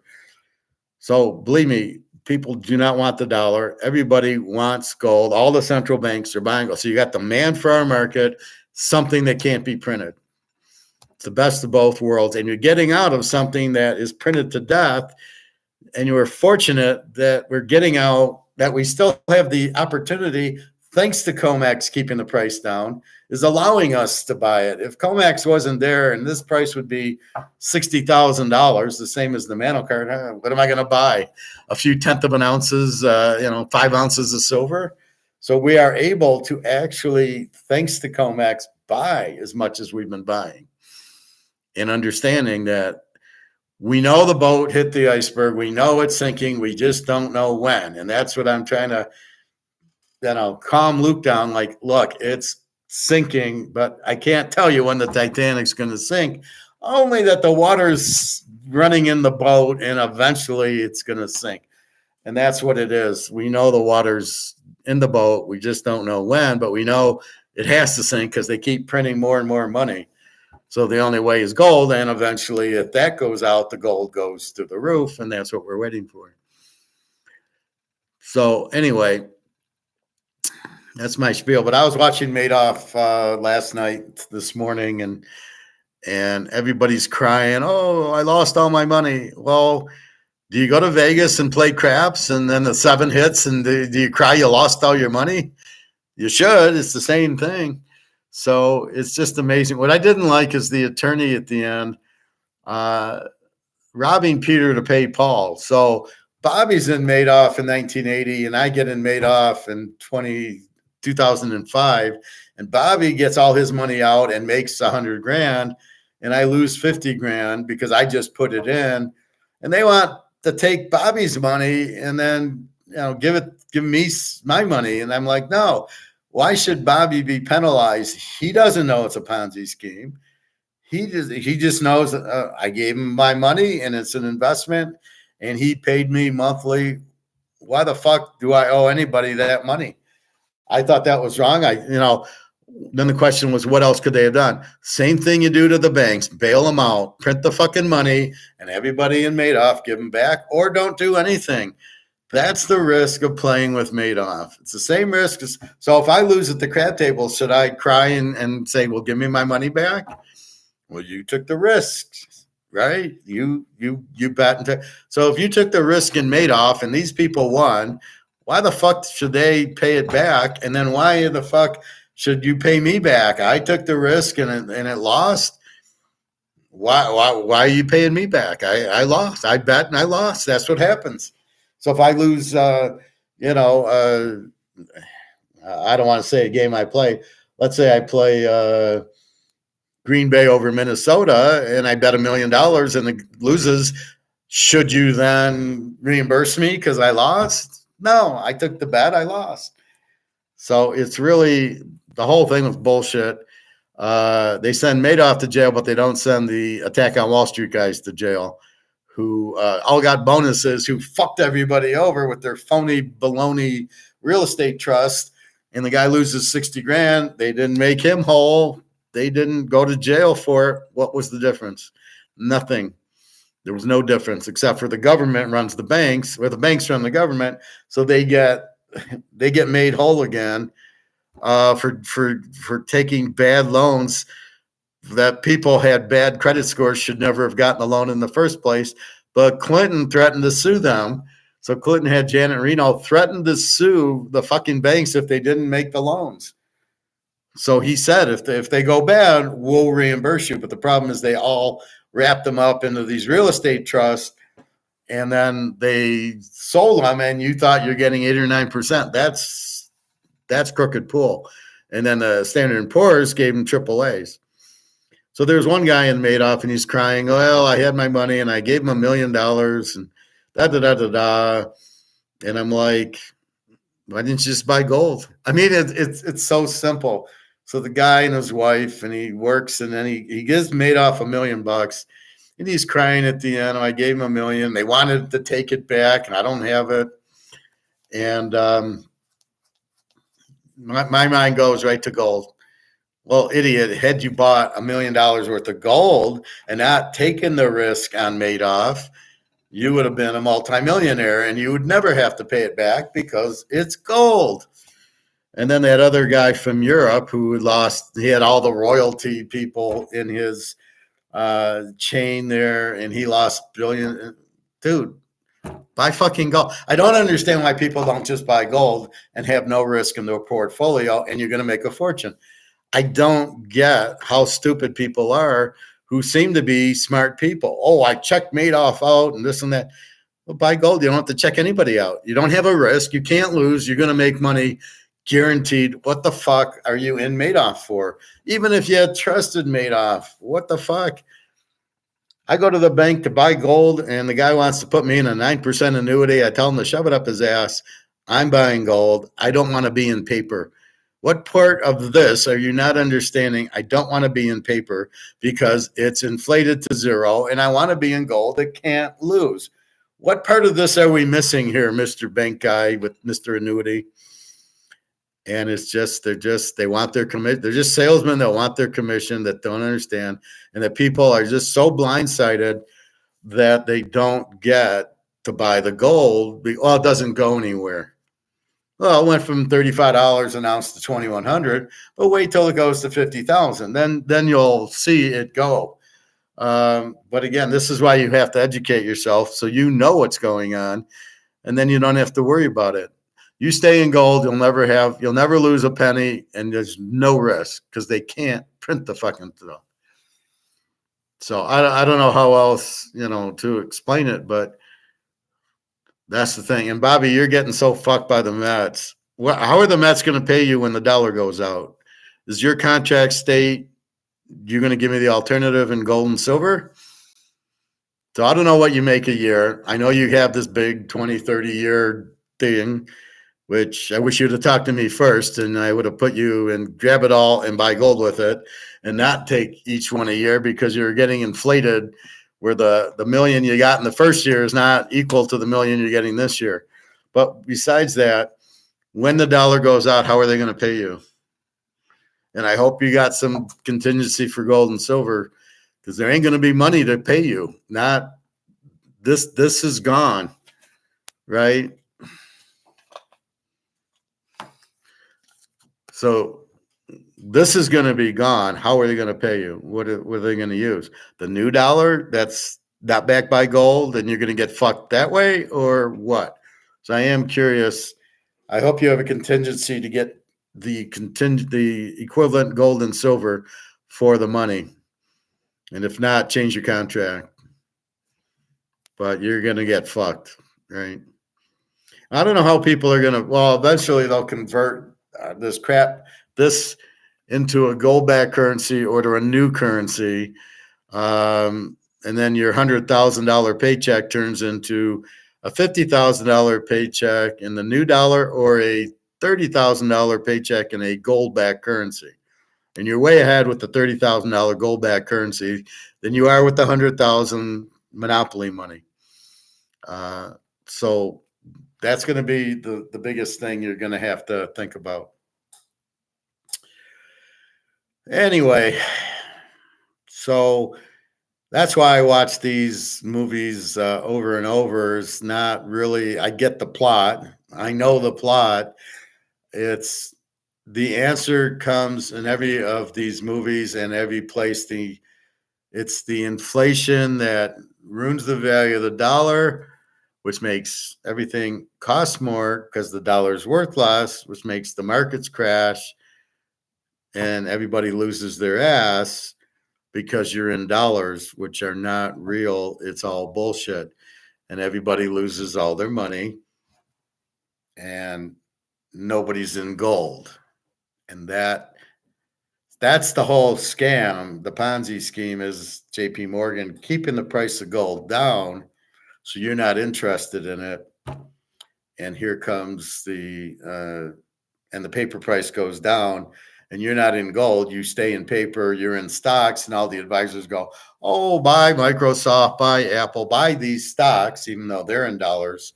And that's what ends up happening. Or you're in a 7% annuity or a 5% CD, or you're still in the bank. But this is the key. This is what's critical, is if you're in gold, you've never lost.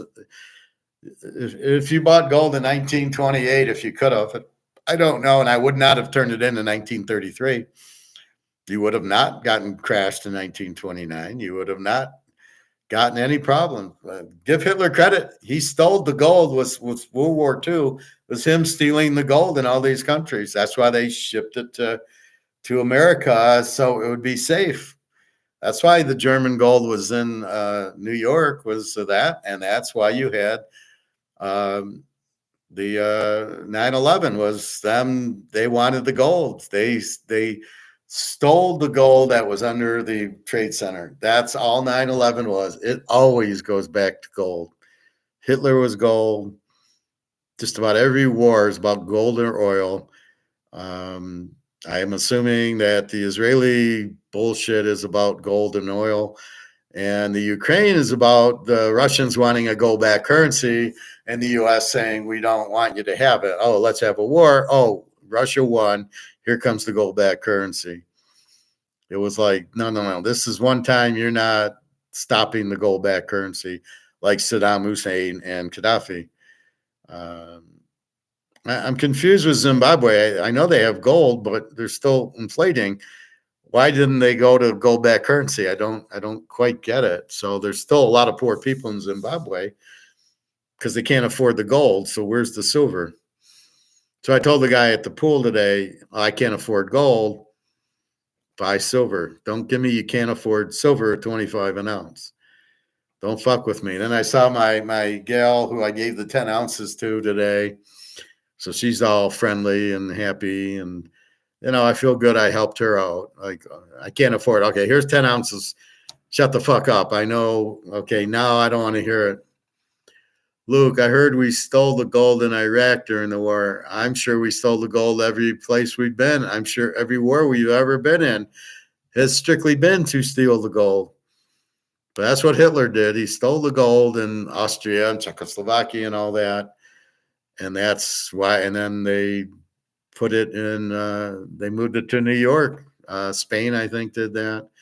So a lot of Europe, that's exactly what Hitler was doing, was I'm going to have this army and I'm going to go in and steal your gold. And then I don't give a shit about the people. I'll kill all them. And I'm not going to feed you because it costs money. And I'm just going to have a bunch of slave labor because I don't want it cost. I just want to steal the gold. I'm sure Stalin did the same thing, and Mussolini and all those crazies. It's always about the gold. So yes, every war we've ever been at, Luke, is about gold or oil. There's going to be a war, Venezuela versus, I want to say Guyana or something. So Guyana's right next to Venezuela, and Venezuela's got this huge oil, but they print their money to death. So they have huge inflation, and they mismanage everything because they're communist. And then here's Guyana right next to them. There's this huge oil discovery in Guyana, which is making them rich. And Shell and BP and one other oil companies there processing the oil, because you can't do anything with it just out of the ground. You've got to then process the oil so you can, use it in the car and use it for gas and everything else. And so Venezuela doesn't like that. They're broke because they don't know how to manage their money. And so there could be another war there over this newfound oil I was watching. But Venezuela, what a shit country they are. Again, it's the governments. They don't know what the fuck they're doing. They ruin everything. They heavily inflate the money. So the dictator gets the money and he prints it and prints it and prints it. And he doesn't get that he fucks everybody over, including himself, because he doesn't get the value. I'll just print more. And it's worthless. I mean, you can't just say, I printed $10 billion and that's fine. So when we print $1 trillion for our debt, the value of the trillion goes down to 800 billion, and then 600, and then down, down, down, and eventually the whole thing is worthless. And we're very close to that right now. So yeah, I mean, think about it. That's why there's wars.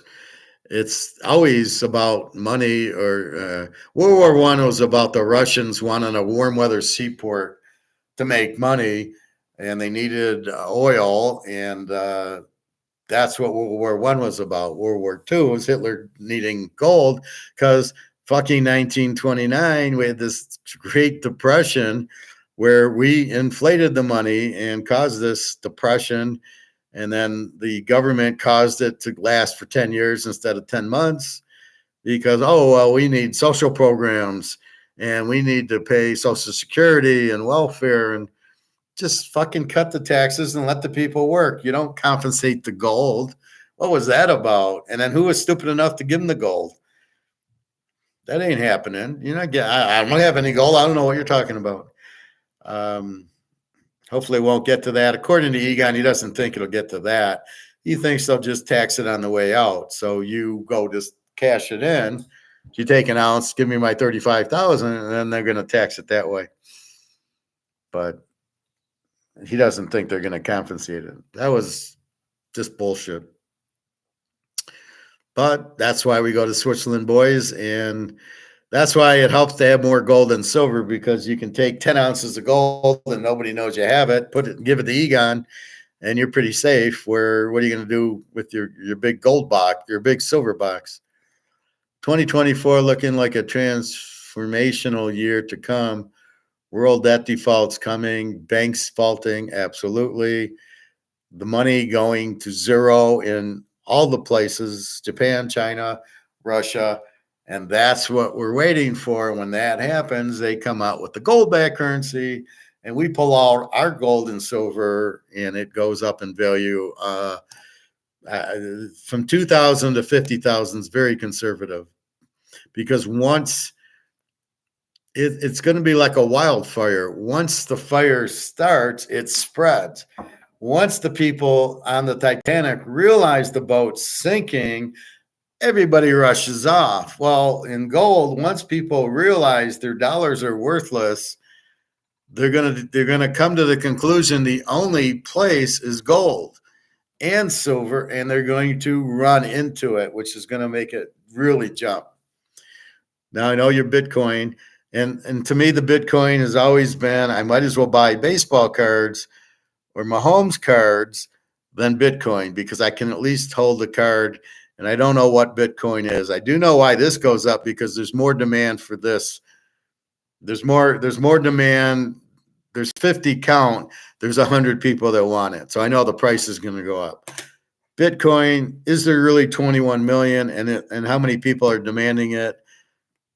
25 million. But the reason it hasn't caught on, because it's not money. It's not gold. And I like my options. I would much rather buy gold than Bitcoin, but I understand it. I understand you can't fuck with gold. I understand you can fuck with Bitcoin. So yes, I see it go from 20 grand to 40 grand. I don't care. I don't look at it like, oh, I could have made 20 grand. I look at it like, gold's going to go up. I'm not worried. It could also go to zero, as Egon said.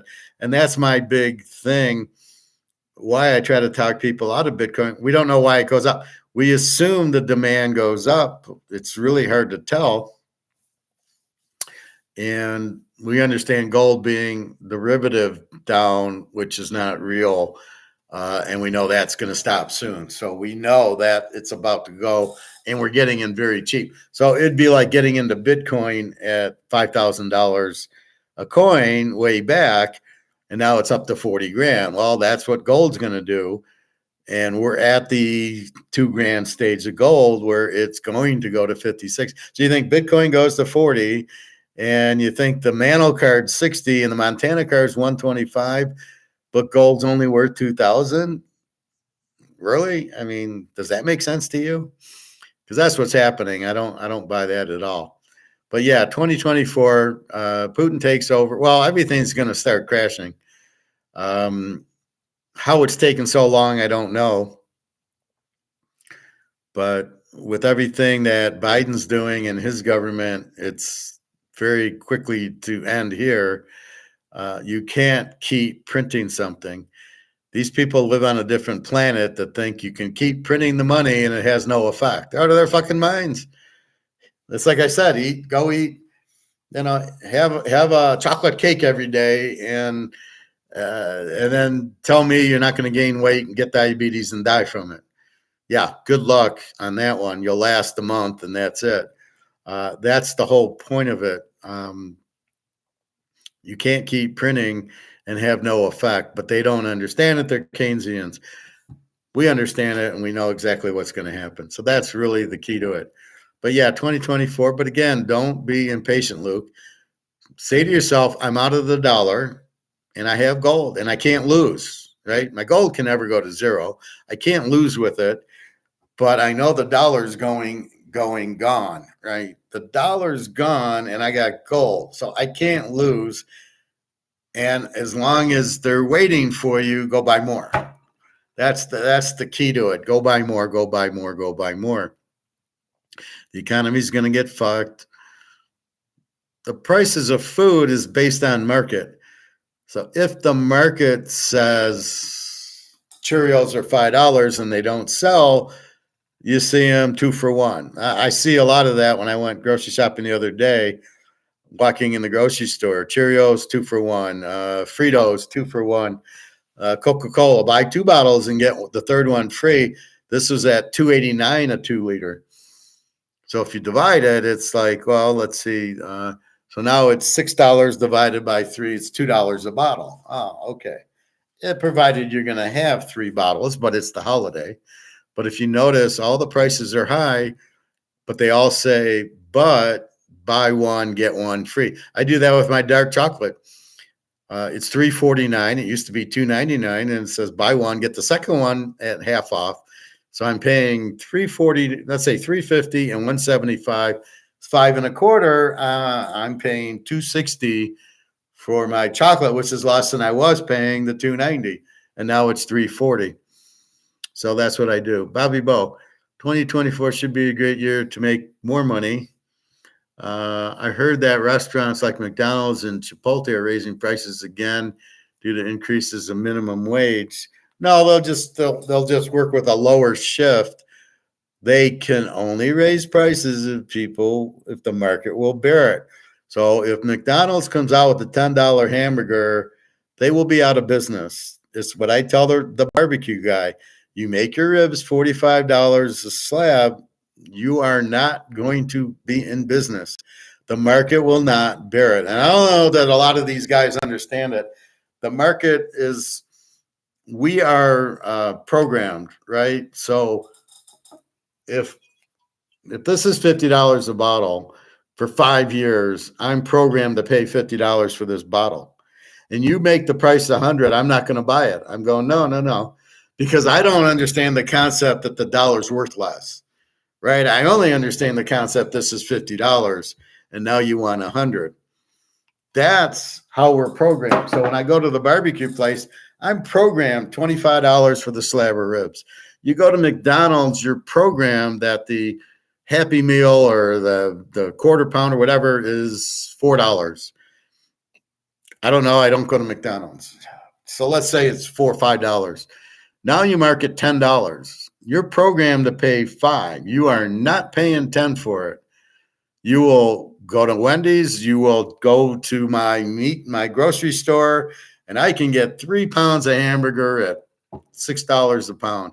So for the $18 that you're going to pay at McDonald's, I can make 10 hamburgers. So so it takes me a half hour to cook them, and now they're like, each hamburger's, if it's $6, I just got $60 of hamburgers that I paid $15 for. So you'll be cooking from home more, which is what I do. That's why sometimes I go out. That's why I hate the Chinese, because I can't eat there. I got to drive out and come back. And I prefer to just sit and eat and talk to the menu for a while or look at my phone. But we are programmed. We are the market. We determine if you can sell it or not. So if McDonald's and Chipotle raise their price, they will not be able to sell it. They will either have to lower their price or go out of business, because if their costs are too high, they won't be able to just, in other words, if the cost, well, let's see. If the cost of this is $1, I can sell it for $2. I make money. But now I'm McDonald's. My cost went up. Now my costs are $3. Can I sell it for $4? No. I can only sell it for $2, because that's all you're going to pay for it. So if my costs are $3 and I can sell it for $2, I lose $1 a pen. I have to go out of business or lower my price to $2, but my cost is higher. I got to go out of business because I can't mark this up over my cost, because people are only going to pay $2 for it, because people don't realize the value of the dollar dropped. Therefore, the dollar's worth less and less and less, which is what's happening in McDonald's. How do you get people to realize that the $10 for that McDonald's is really $5, because the inflation has made your dollar worth 10 cents. Your dollar's only worth 10 cents. So really the $10 for the Whopper or whatever is really only $1, right? In inflated terms, the price actually went down, even though the price of the hamburger goes from 5 to 7, but the dollar has gone down so much that it's maybe $4 for the burger. But you don't understand or see that. You can't play that game. You don't realize that the value of your dollar has gotten crushed. As I said, it's gone from 300,000 to 100,000, but you don't see that. You still see 300,000 in your bank. You don't catch the value of your dollars drop. So it might be a bargain that McDonald's is $7 for a burger, because in real terms, it's $2, right? It's really gone down to $2, but you see 7 and you think your dollar hasn't changed. And this is the catch. So people don't realize the dollar was worth as much. They don't want to spend more.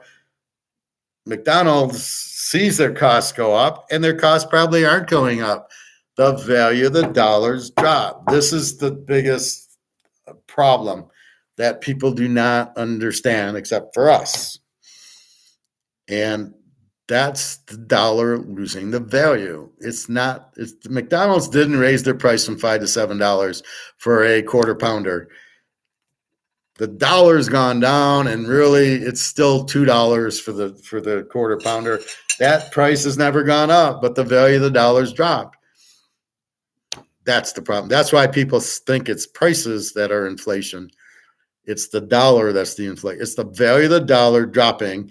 That's why McDonald's is raising their price, but people won't understand it and won't go, even though it's probably cheaper, because now the dollar's worth less. So my $7 is really worth $2, and so the burger is really only $2 in real dollars, but I can't get to real dollars because I don't know what the value of the dollar is, because nobody's tracking it. You're tracking it against the euro with this bullshit FX, or you're tracking it. Why isn't gold going up? So McDonald's raises their price. Why isn't gold going up? How much do you think gold's really worth? Understanding McDonald's raised their prices, understanding the value of the dollars drop. Why isn't gold? What do you think gold's really worth? 20 grand? 30 grand? Easily. Because it keeps losing value and gold doesn't. Gold should really, but how is gold priced, right? It's not free market. That's what I'm saying. It's really worth 50,000. If it's not worth 2,000. It's worth so much more. So don't get caught in the bullshit JP Morgan COMEX game, right? Understand it's bullshit and just ignore it. Be stoic and say, well, I know it's worth a lot more. I'm just going to wait till it gets up. Bobby Bo. That reminds me, did you ever get to make your roast? Yes, I made it yesterday. When I got back from swimming, I put it on. After a half hour, I went and cooked it, and then I turned it over. And after the other half hour, I turned it off, and I ate it after the show.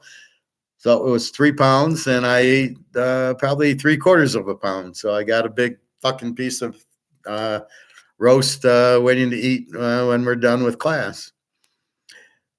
Chinese people usually stay open for holidays, so at least you can get General Trout still. Yeah, I might go. I guess I can go Saturday. Well, what's today? Thursday already? I don't even know what my days are. So it's Thursday. So, yeah, I mean, I can go. It was funny. Last week I went and got my barbecue chicken, and they were all happy to see me. Then I went to the Gold store, and they were all happy to see me. It's just funny. It's good to be stoic, and people are happy to see you. Cool, sounds good. The professor is an economist, a handicapper, and a chef. Oh, I'm much more than that. Psychologist too. So Jenna understands about Daria because she saw me in Germany on my WhatsApp telling Daria I love her, right? So Jenna sees this. So she asked me when I get back, she says, well, how's Daria? And I said, she's fine. Daria's great. Didn't say anything. I didn't fight with her. I just said, oh, Daria's great. Like, okay. And so she's trying to, I don't know what she's trying to do. But I'm not playing the game. So and with Daria, I just gave Daria, she just got her tooth. She needed 2 implants. So I just gave her money to get the implants. She went in today. She's got to go back January 8th to actually put the implants in. They made an impression and something else, which I thought they'd already did because she's already been there. And then she'll get the 2 implants January 8th, but she's got the money for it. And then we'll have to meet in Turkey once she gets her passport. But, it was I'm a good listener and I can read real good. That's why you don't want to play poker with me. I know what you have every fucking hand. I can tell the way you act. I had this when I was real young. About 7th grade, we would play in a poker game. Like $100. I mean, it was $1, $2 poker. And I would win 99% of the time because I could read the people.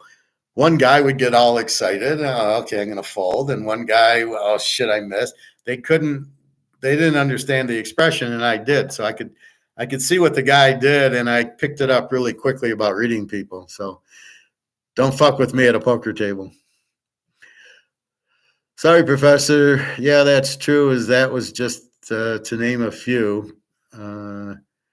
You're going to meet Daria in Turkey. Well, she hasn't gotten her passport yet. We're hoping to meet next week, but she doesn't have the passport, so she can't go. So we're shooting for the beginning of March, which is her birthday and my birthday. She's February 25th, and I'm March 7th. So we're both Pisces. So that's why we work so well together. And so I gave her money for the teeth, and she's all appreciative of us as well. That's the way I am. And we haven't met yet formally, just on the internet. Where Jenna I meet all the time, but Jenna's in the Ukraine. She's got her passport. Daria is in Russia, so I can't meet her in Switzerland. Like I meet Jenna, I can only meet her in Turkey. And then with the earthquake, she was scared to go. And I think she's scared a lot because I think Russia, they're afraid of the government and Putin and everything. And I see more fear from her than Jenna with the Ukraine. And I told her, Russia's won the war 78-0, and Zelensky is living in France at a chateau. He sold everybody out. So I think she realizes that Ukraine lost. She was hoping they'd win. I said, no, they lost. But Putin's not going to kill you. Putin wants you to join Russia, so he's just going to bring Ukraine in or whatever that happens. I think what they'll do is the Russians will put somebody in charge of the Ukraine who's pro-Russia, where we put in a comedian and let him run the Ukraine was pro-U.S., and that was the problem.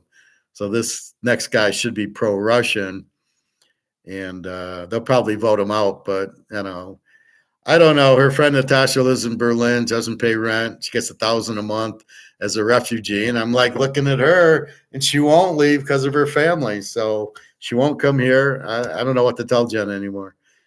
So I'll meet Daria. Yeah, we'll meet the beginning of March. So it'll be a nice birthday for us. By the way, do I spell Daria right? Not sure if the right name I'm using. No, it's Darya.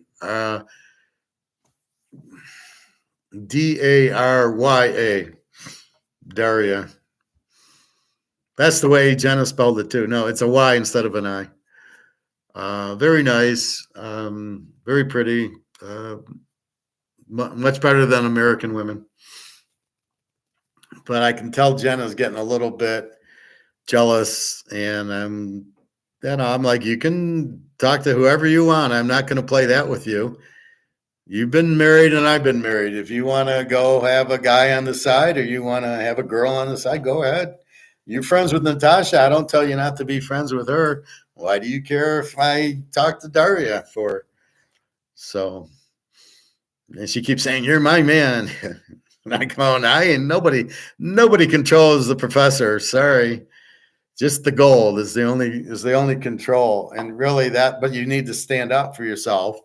So Bobby, when you get into these new girls, you got to tell them, no, you don't control me. I do what I want. And then they'll respect that because you're stoic. Okay, well, I'm sure the professor is used to Bobby Bo never makes typos. But I've been watching these stoic ones a little bit more, and it's just, you just be strong. You are the rock, and then the girls see that and they want to be with you. So that's what it's kind of, these latest stoic ones are. Let's see if I got one where they come to you because they see your personality and how stoic you are.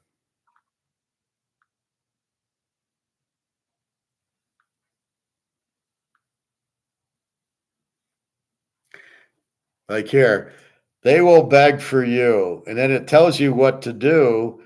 And it's basically, you just don't pay much attention to them. They'll see you very strong and very confident and smart, and they'll want to be with you. And that's kind of what it says. So this is 7 minutes. Then it gets into this one. Don't expose these 7 things. So you don't say certain things to people. And then Egon, it's the same one he just did. I started watching it. It's the same one. So anyway, that's the one I just showed you. But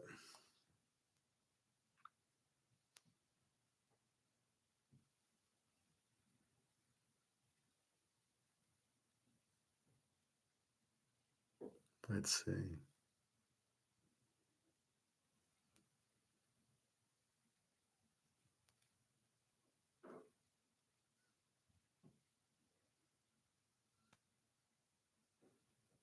So avoid this guy. He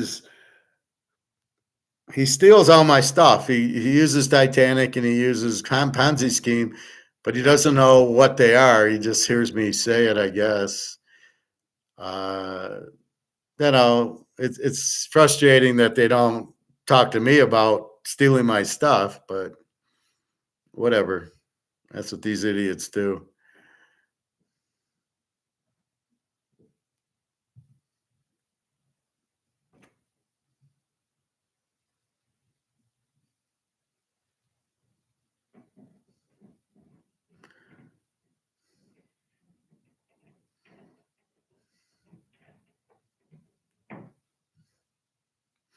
There you go, Bobby. Let her come to you. I love these. Let her come to you. So that's what the Stoic is trying to do, is just say, you be strong and they'll be attracted to you. By the way, random question. So when you got your master's, did you study a lot? And how, if so, what your studying strategy like to prep for tests, etc.? Did you read, take notes? Seriously, Bobby, you're not a good student? Well, how did you become a good hitter? You played baseball, you hit 300. How did you do that? And the bottom line is, I have a very fast mind, so I have to read a lot. No, I can if I watch it on YouTube, I get it, but if I have to read it, my mind is so quick that I can't cope with it because I'm too far ahead. So I had to read a few times, and then yeah, I mean here's my notes, right? I'm showing you my notes from my masters, right? So I show you what the book is. It's all these notes and the highlights. So what's best for me is I read it and then I try to understand it, and then I write notes and highlight it to get more comfortable. Sort of like what I do with football. At first, I write the games down and I can't figure it out. And then the more I look at it, Arizona, Philly, and then I break it down and then I get into the defense. So I've got it all systemized. What am I looking for? Does Philly need the game? Is that how about the injuries? What's the defense look like? What's the team? And then I have the same strategy, and then I can start picking the games. But I got to get used to, oh, Detroit, Dallas. How do I want to play it? The Rams and the Giants. How do I want to play it? So I got to get comfortable with the games first. So I do it by going over it and over it and over it. So in the books, I would read it and then take notes, and then read the notes. So certain classes I'd read the chapters 4 or 5 times. And I'd break it out and I go, okay, my test is January 15th. And then I break it in. Well, I'm going to read, let's say I got 5 chapters. Well, I'm going to go back the 10th, 11th, 12th, 13th, and 14th. I'm going to read the chapters, 1 chapter a night. And then I'm going to read my notes on that chapter. And then when the test came, I kind of knew, and then I would go to the teacher, what are you testing on? And I would know it fairly well, especially in my master's. It helped that it was Austrian economics, and it helped it was stocks, and it would help that it was financial statement analysis. So it helped because in my undergrad it was Keynesian economics. I couldn't even read it. I didn't even know what the hell I was reading. It was so confusing that I didn't even study for the test. I just kind of looked at it going, I don't know what I'm reading, and gave up. But in Austrian economics, I know it, right? Like you hear me day in and day out. I know all this stuff. I'm not reading it out of the book. I only read out of the book when it's something that I want to make sure I get right, like free market or money. And money's, I give you the 5, 6 things about money. I just want to make sure because I don't memorize to that point. But I know where it is, and then I read it to make sure I'm telling you right. But I don't look at my note. I don't need to look at my notes. That's why when I hear these idiots talk about deflation, I look at my notes. There's no such thing as deflation. Deflation is not. We don't care that the prices go down because that's controlled by the market. So I understand Adam Smith, and I understand free market, and I understand if you print too much, you lose the value. So you want things that aren't printed like gold. And so you just learn it, you understand it. And that's where you need to get to because you don't want to memorize for the test. You want to know it. And this was in 1993. So this is 03, 13. This is 30 years ago. And I remember it like I'm in class now because I know it. I know 2 and 2 are 4. I don't have to memorize it. So the less you memorize, the better you are. You need to understand it. You need to use examples if you need to, which is what we do here. The Titanic. I mean, where did I get that from? I just understood that action and reaction, and then I played it to Titanic going that. So if you can Titanic your work, if you can, every time there's, so what's the topic? The chapter is Austrian economic. The chapter might be gold, let's say, and then you figure out gold, and then you use it in a example that you make. Titanic gold. Then you know it, and then you'll kill it on the test. That's where you want to get to, where you know what it is. What is the topic, and then how do you build it in? So you got to know the topics gold. You got to know the topics Austrian economics. The topic is silver. The topic is Madoff, and then dig into it and try to understand what it is. So of course I read and took notes and read them and read them and read them until I knew it. I'm being been. Oh God, that's a tough one, Bobby. I've been getting involved with real estate and insurance, and just trying to learn more investment purposes, etc. Just understand gold. Why go through all that? It's all supply and demand. Insurance is gold, right? Gold's insurance, right? If I have gold, I can't lose. So if I have insurance on a house, then what are you going to do with then if the house burns down? I'm insured for it. I get my money back. And the gal we were with in Germany, her house got blown up by the Russians. She was living in Odessa, which is near the Black Sea in the Ukraine. And she said they don't have insurance in the Ukraine. So she lost her house and she lost her car, but she kept her gold. So the insurance is if something happens, you get paid back. So in Madoff, there was no insurance, right? So if Madoff goes out, you have no insurance. What they try to sell you at the bank is the FDIC. Oh, if something happens, we'll reimburse, we'll give you money, but you have insurance. And if that happens, there won't be enough insurance to pay you off. So you'll get fucked.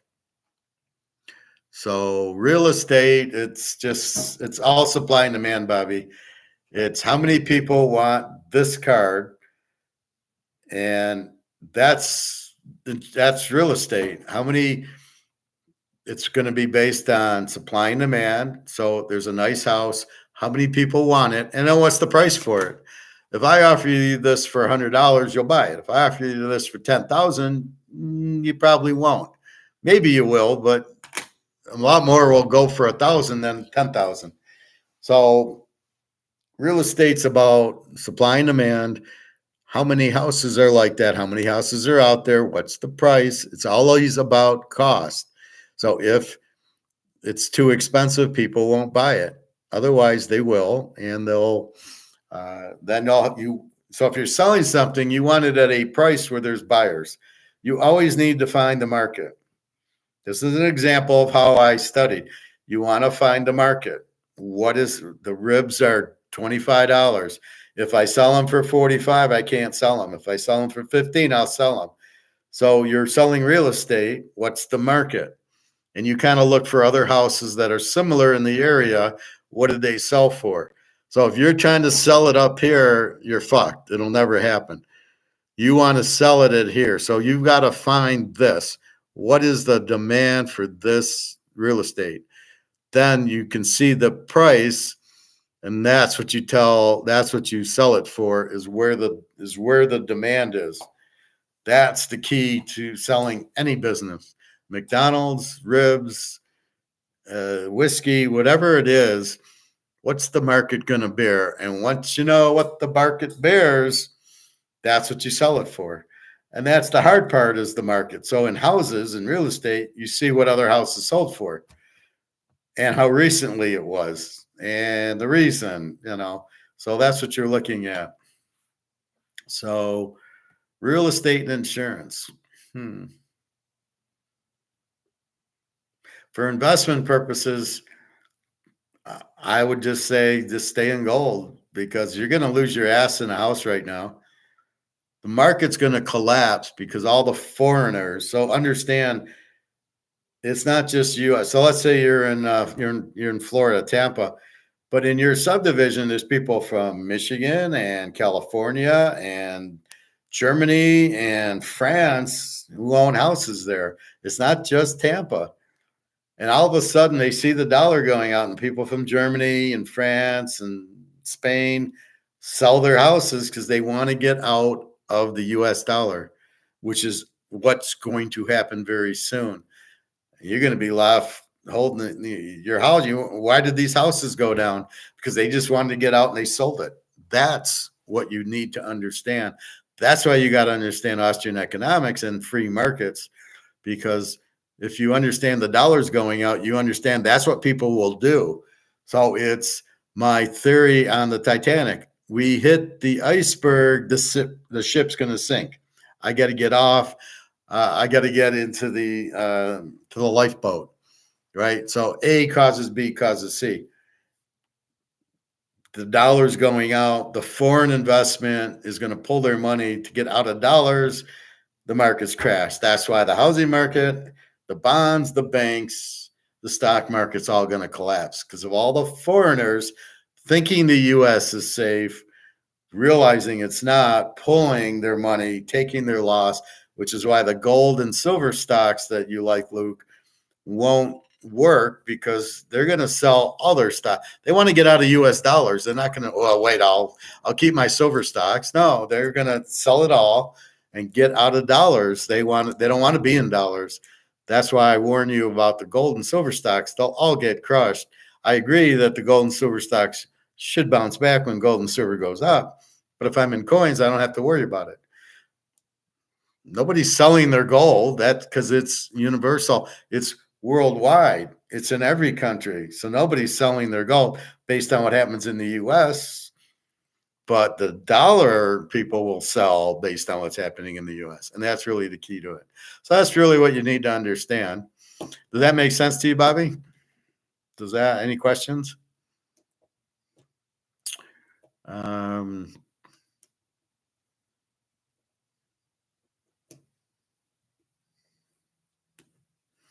Yeah, I think people study a lot normally to get prepared, depending on your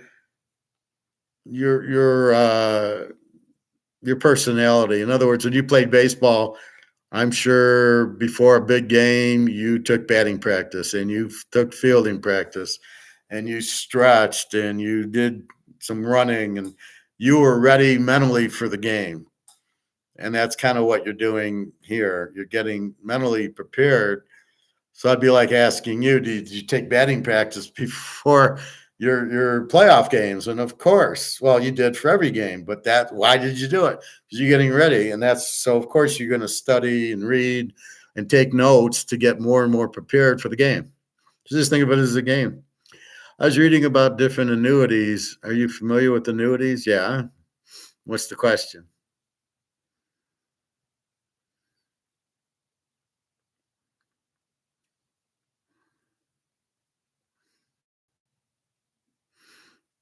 See, again, you're making it, you don't even really care about annuities, just being gold and silver. Not that I will invest in one at the moment, but just interested in learning more of them, like variable annuity. Well, in annuities, if you give a bank 100,000, they'll pay you, $1,000 a month for the term of the annuity. So it could be a year, it could be 10 years, could be 20 years. So you're giving them the money to use, and they're gonna pay you back 8-9% of it. That's all an annuity is. It's madoff, basically. I'm giving you the money, and you're gonna pay me back, and this way I have money coming in when I retire. And my point is, just take the money and buy gold and stop fucking around with paper dollars. The kicker with paper is what I keep trying to tell you is it goes to zero. So the problem with an annuity is you're going to get paid back in inflated dollars until you're going to get paid back in zero. So if you go out 5 years and you give somebody $50,000 for an annuity and they divide it by 60 and say, okay, I'm going to give you 1/60th back plus 5%. The money you're getting paid back later is inflated, is not worth as much as the money you're getting paid now or the 50 grand you gave them. So if you give me 50 grand and I pay you back after 5 years, you're getting inflated dollars by year 2, let's say year 3. So the $100 you got in year 1 is not worth the same as the $100 in year 3. It's worth a lot less. So that goes back to my question I'm asking you. What is your attorney going to do when the dollar goes out to get you paid by the Mets? Are you getting a contingency on gold and silver or some other form of payment, because when the dollar goes out and they owe you money, how the fuck are they going to pay you? And I keep saying I would ask for it in gold and silver and not take no from them saying, look, this is contract, you owe me this. The dollar's being heavily inflated. It's worth nothing. I want gold and silver, just like you're Putin for your oil. You want gold for your oil. You don't want dollars. You don't want dollars if they owe you. Believe me, the dollar you're getting paid now is worth nothing compared to the dollar you got the first year of your contract of that big one. So where you thought you were being smart, you weren't. You would have been smart if it was gold or it was gold backed currency, then you'd have been fine. But because it's not backed by gold and it's really worthless, you're getting fucked every year because the money's worth less and less and less. As you can see, go to the grocery store, you can't buy anything. So I would take a payout now if you could, or make sure it's gold that you're getting and not let the Mets fuck with you. You can explain it, or I can explain it for you that you're getting in, the inflation's killing you. You want to get the real value of your money, not the inflated value of your money. It's as simple as that. So really, if it's $1 million a year, now you want 2 million to get the $1 million a year you're supposed to get.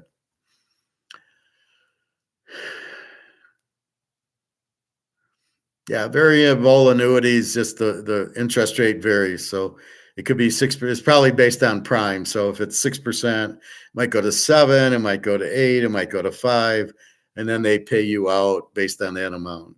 You don't want to just stick in gold. That's all you need to know. That's all you should be doing. I already know all. I'm not in the. Just do what I do. I'm not in an annuity. I'm not in the bank. I'm not in stocks, and I'm not in bonds. Enough said. Normally, it's based on prime. Prime's what the Federal Reserve, like the 5.25% or whatever, the Federal Reserve is charging the banks, is what the banks are going to give you in an annuity. So that's what a variable one is. So fixed, we're going to give you 7% a year. Every year, it won't change. The variable will be based on prime rate, and as prime moves up and down, that's what your payment moves up and down. Well, that's Coach Prime, not Prime, but Coach Prime and Coach Prime Jr. So where are they going to go? Are they going to like take where's this Prime, like what's he going to take the he'll take like the Bears job and trade Fields and draft his son? Is that the big plan for Prime? That would be hilarious. Yeah, it's like Little League. I got to draft my kid so he can play. Jesus. Yeah, let's see what happened in the Rutgers game. See if I got a winner.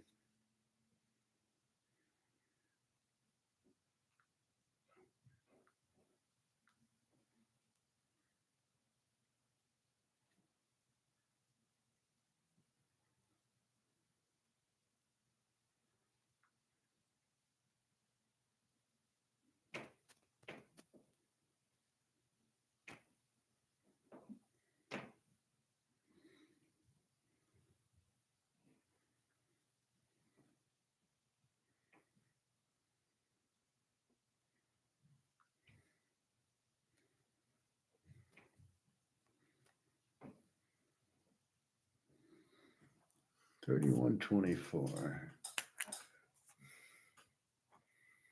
Oh, Rutgers won 31-24.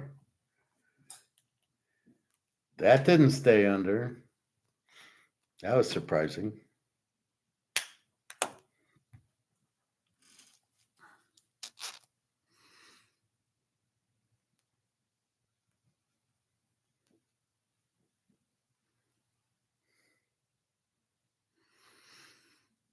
Oh, I lost my under in the last 30 seconds. Miami scored. Motherfuckers.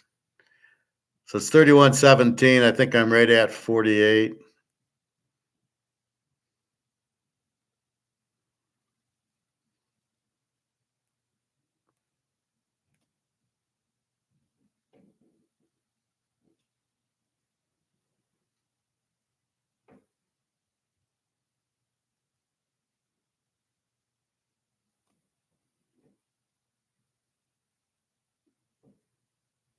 Oh, I lost on a block punt. I hate that. Rutgers blocks the punt. Okay. Great. So you picked the game right, but you can't factor in the block punt.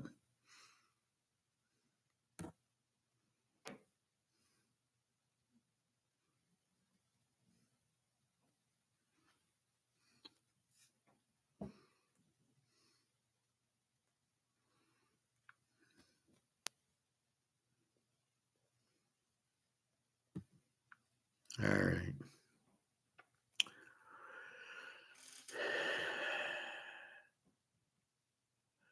I saw an interview of Prime with Stephen A. Smith on YouTube the other night. He said that his son and Travis Hunter, he recruiting other players for him on Instagram and all that. Okay, is that a question that they're recruiting players for him? You would think he's prime time. He could recruit all the players that he wanted. So I'm not sure there.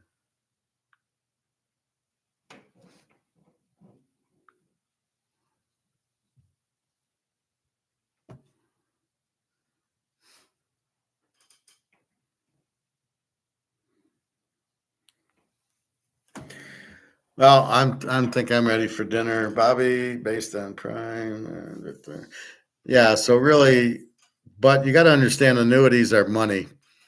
They're all this. And so it's either are they gold or are they paper? And you want to get out of everything in paper. And they're just, it's about commissions, it's about the banks.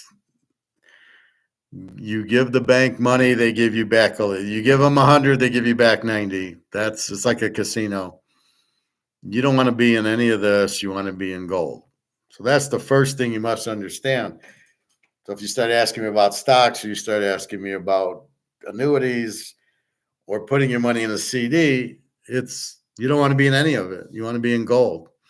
And that I think is the most important thing, because that's where it gets confusing. Oh, how about an annuity? How about a stock? And you're looking.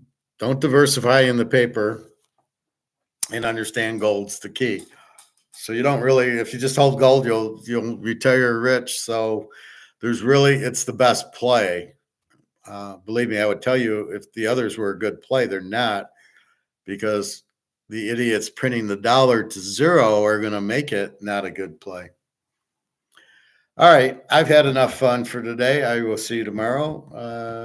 What do we got tonight? Cleveland and the Jets. I got Cleveland small. I like it over 35. All I need is 29 points. The Jets, they don't score that much. So I think Cleveland wins. And I think it goes over because 29 is such a low number. All right. Free pick is Philadelphia, Arizona over, and go Ella fucking Bama. All right, everybody. Have a good day. Take care. www.teaserking.com. Bobby, Luke, good to see you here, and I will talk to you soon. Well, thank you, Bobby Bo. I do my best. I try to put it on your level, so when I'm explaining like I did to you, you understand it. Otherwise, there's no point in me explaining if you don't understand it. And that's what I have with Mark McGuire and this Rick Rude guy and some of these others. They talk Chinese, and you're like, what the fuck are you saying? Why are you talking to me and I don't understand? Why don't you bring it down where I can? All right. Have a nice night. I'm hungry. Off to eat my roast. All right. Take care, everybody.